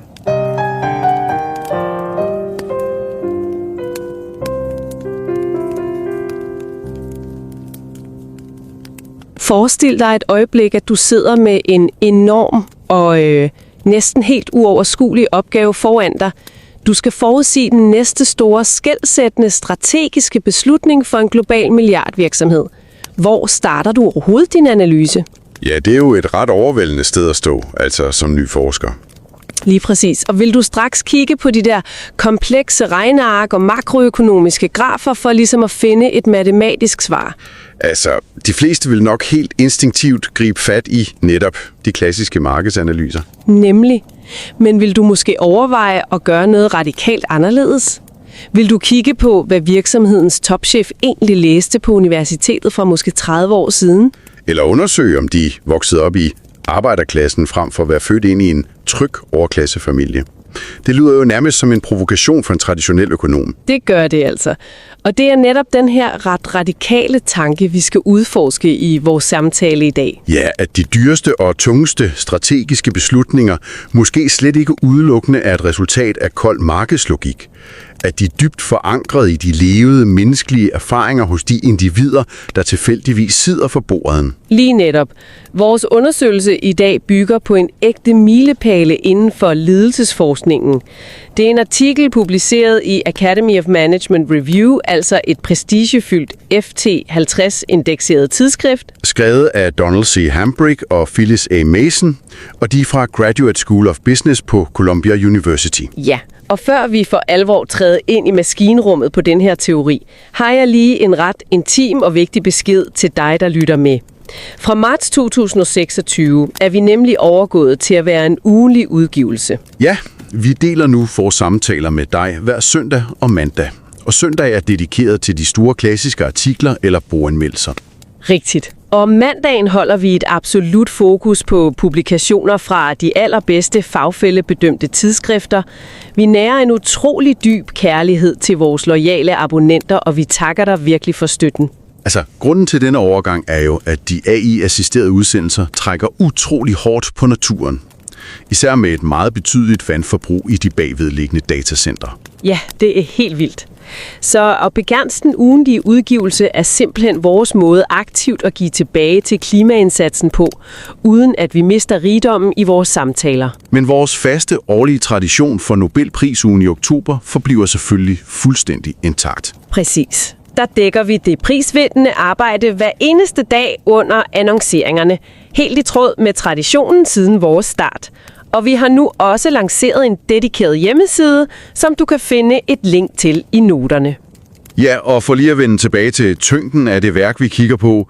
Hambrick og Masons artikel er blevet citeret mere end 25.000 gange ifølge Google Scholar. Det er jo et svimlende tal for en forskningsartikel. Ja, det gør den til en absolut klassiker inden for management. Uanset om du abonnerer på vores kanal eller ej, så tag dig endelig tid til at læse denne her strengt fagfællebedømte tekst. Linket ligger klar i noterne. Ja, vi vil nemlig gennemgå hver eneste sektion i dag. Vi vil forklare logikken skridt for skridt for dig, der måske er helt ny inden for akademisk forskning. Og vi gør det på et simpelt, jargonfrit sprog, så du føler dig tryg og godt rustet til din egen fremtidige forskningsrejse. Okay, lad os pakke det her ud. Hvis vi starter helt ved fundamentet, altså hvordan betragter vi overhovedet en organisation? Ja, det er jo det helt store indledende spørgsmål. Tænk på en gigantisk virksomhed som et enormt skib ude på åben hav. Er det havstrømmene, altså økonomien og konkurrenterne, der bestemmer retningen, eller er det kaptajnen? Det fascinerende her er, hvordan artiklen tager et direkte opgør med det, man på det tidspunkt kaldte det inertielle perspektiv. Altså ideen om, at store virksomheder bare flyder med strømmen og kører sig selv. Lige præcis. At hvem der sidder i chefstolen ikke gør en stor forskel, som forskere som Liberson og Connor antydede dengang, men Hambrick og Mason trækker på et brilliant koncept fra Carnegie-skolen, der hedder begrænset rationalitet. Og hvad betyder det begreb helt lavpraktisk for dig, der sidder og lytter? Det betyder simpelthen, at en leder, uanset hvor klog de er, umuligt kan overskue alt i verden. Virkeligheden er simpelthen for kompleks. Så hjernen er ligesom nødt til at skabe et filter for al den information. Ja, nemlig. De bruger deres egen baggrund og deres givende værdier som det her kognitive filter. Det afgør simpelthen, hvad de overhovedet lægger mærke til i markedet, og hvordan de fortolker det. Okay, men her må jeg lige stoppe op og stille et spørgsmål på vegne af vores lytter. Hvorfor kigger forfatterne så på simple, målbare ting som alder og uddannelse? Hvorfor giver vi ikke bare de her topledere en grundig psykologisk test for at forstå dem? Altså, det er et super godt og kritisk spørgsmål, men i virkeligheden er det praktisk talt umuligt at få 500 travle topchefer til at udfylde omfattende psykologiske tests. De stiller simpelthen ikke op. Nej, de har nok lidt for travlt til at rydde kalenderen til den slags. Lige præcis. Men vi kan finde deres uddannelse og alder i registre, og demografiske data fungerer i store datasæt som et utroligt stærkt, om end en lille smule støjende spejl for deres psyke. Ah, okay. Så demografien er ligesom vores praktiske genvej. Men når vi så kigger på årsagssammenhængen, så vil jeg gerne skubbe lidt tilbage. Ja, endelig. Lad os høre. Hvis jeg kigger på en hyperinnovativ tech-virksomhed, så ansætter de vel helt naturligt unge tech-nørder. Jo, det er jo den åbenlyse antagelse. Men hvordan ved vi overhovedet, om det er de unge ledere, der skaber innovationen, eller om den innovative kultur bare tiltrækker unge mennesker? Er det ikke det ultimate hønen og ægget problem? Hvis vi sætter dette i et større perspektiv, så anerkender forfatterne faktisk præcis den kompleksitet. Strategier og branchekultur er selvforstærkte. Så en bank vil typisk ansætte bankfolk, og en gammel jernbanevirksomhed har ældre ledere, der har været der altid. Lige netop. Derfor efterlader de et gyldent råd til dig som forsker. Du skal altid sammenligne virksomheder inden for præcis den samme branche. Ellers måler du bare forskellen på brancherne. Det giver utrolig god mening at isolere støjen på den måde. Og vi skal vel heller ikke kun kigge på frontfiguren, altså CEO'en, vel? Nej, bestemt ikke. Forfatterne understreger, at vi skal kigge på hele topledelsen, det de kalder den dominerende koalition. Fordi direktøren jo uundgåeligt deler sin magt med resten af bordet.